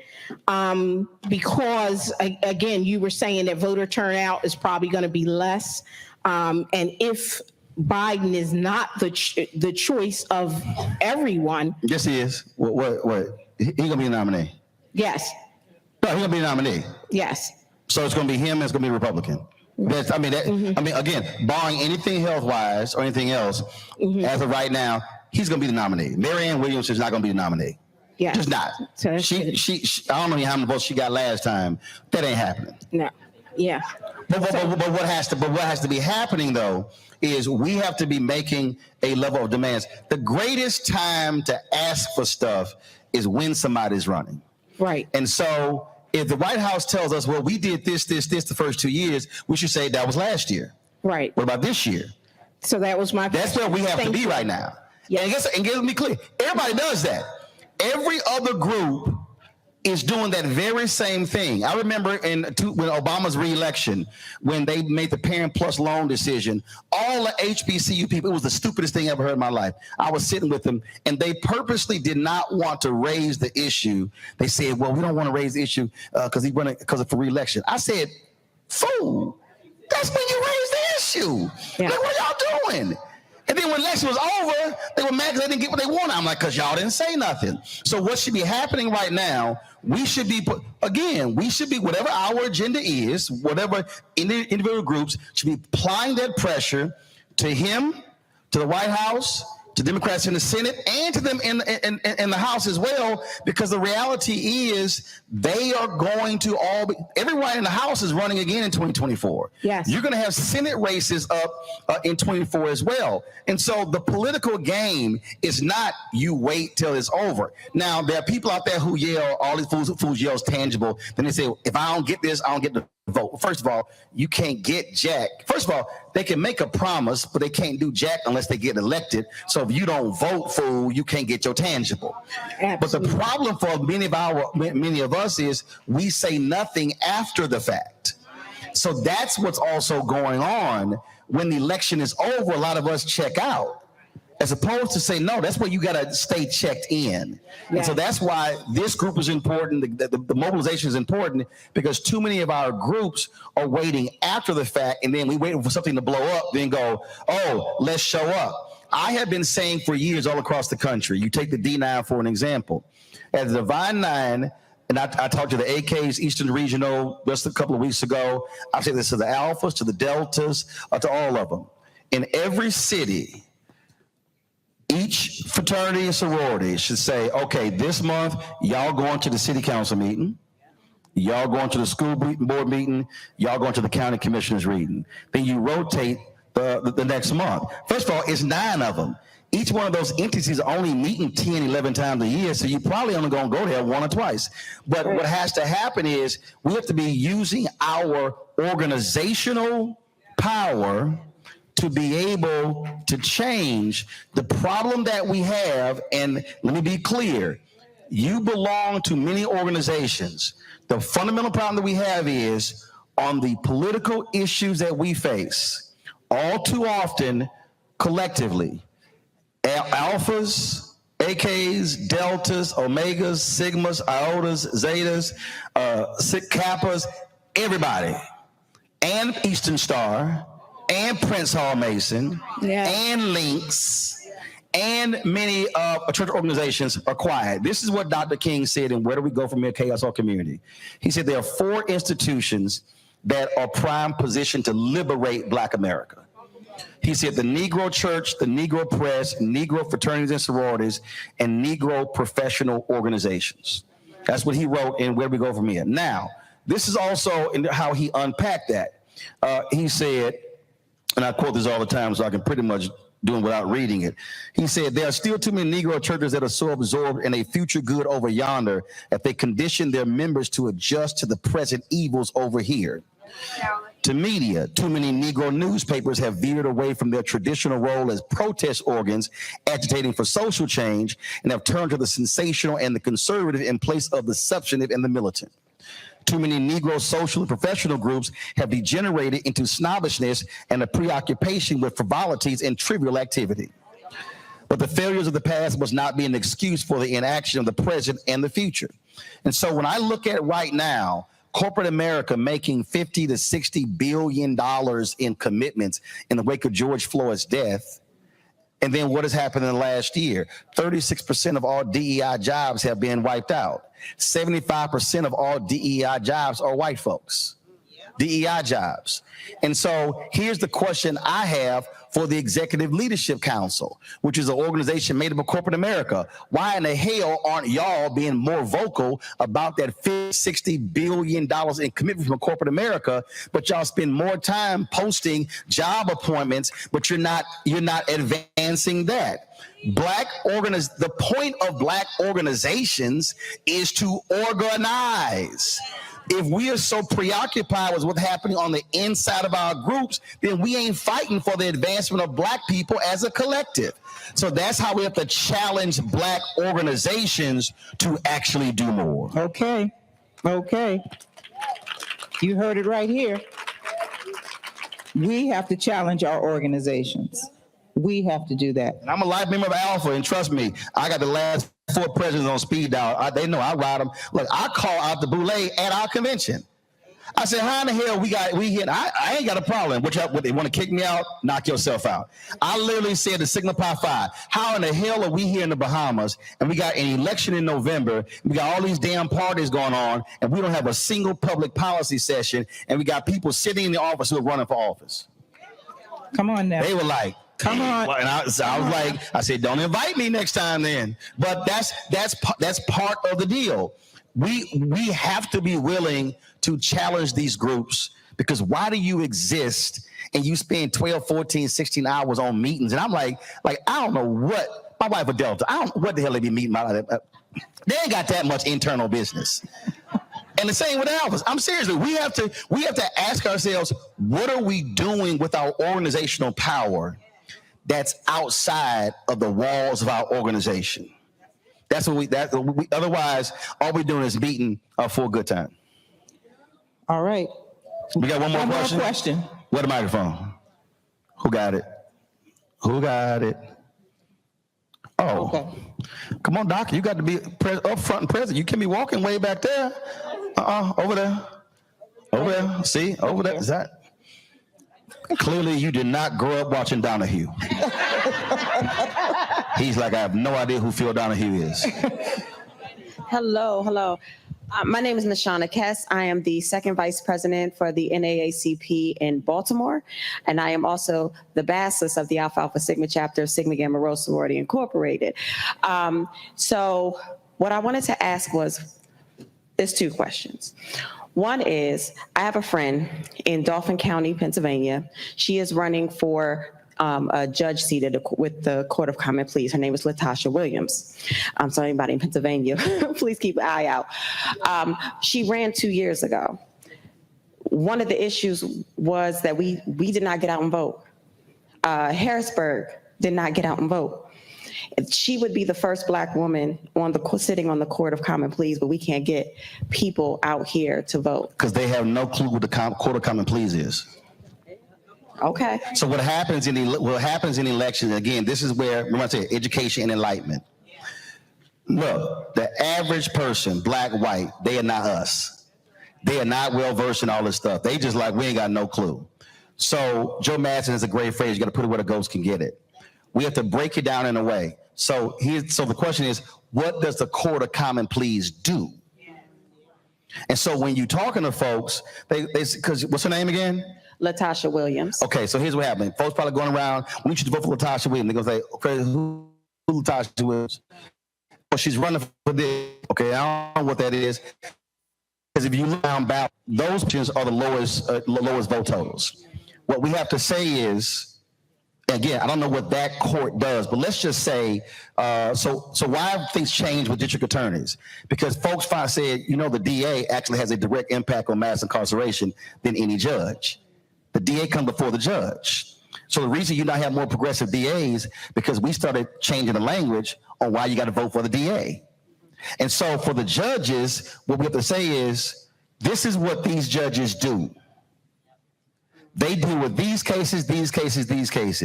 That's why we need this system on the court. I guarantee they're gonna look at you and go, that's what they do? Most people have no idea. In Harris County, 6 years ago, or was it 4 years ago, they had 18 Black women who were running for judicial positions. It ran as a block. The reason Republicans got rid of straight ticket voting in Texas was because Democrats in Harris County figured it out and used it against them. So I went down and helped, and we traveled all day with those 18 sisters as they were gathering to vote. But they were explaining to people what judges do. And so that's what we have to do.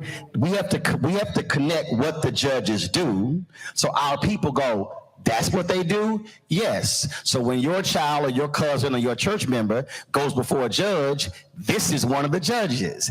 This who will decide whether they go to juvenile or whether they go to prison or whether they go to defer or get some kind of deferred case. So we have to explain to our people what the judges do.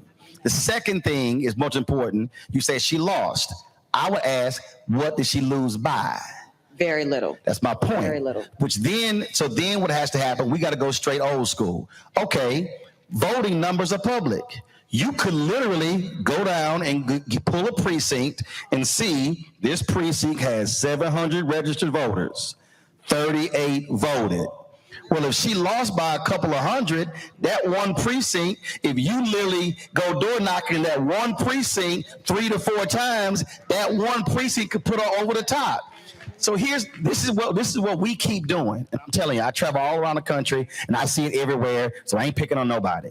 What we do is we go, man, we got to vote and hope they show up. Right. In every group that I've been a part of, I always counted votes.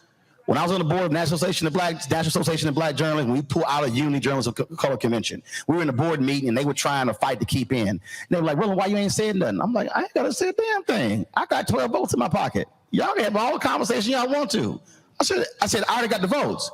This is all meaningless talk.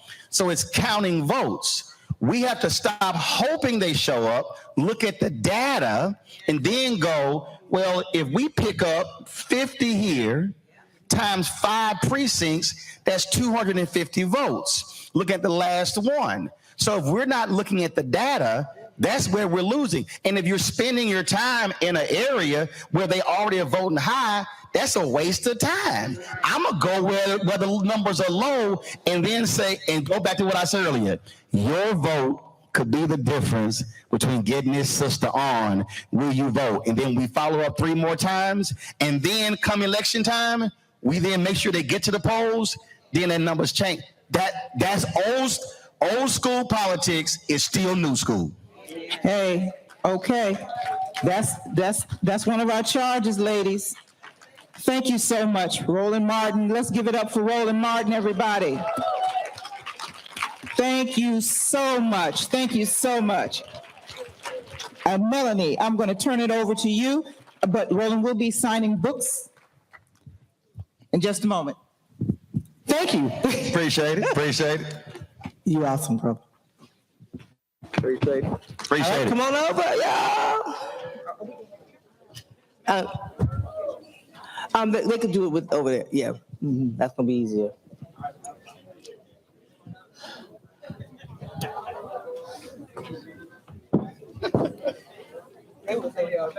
Oh, we read that.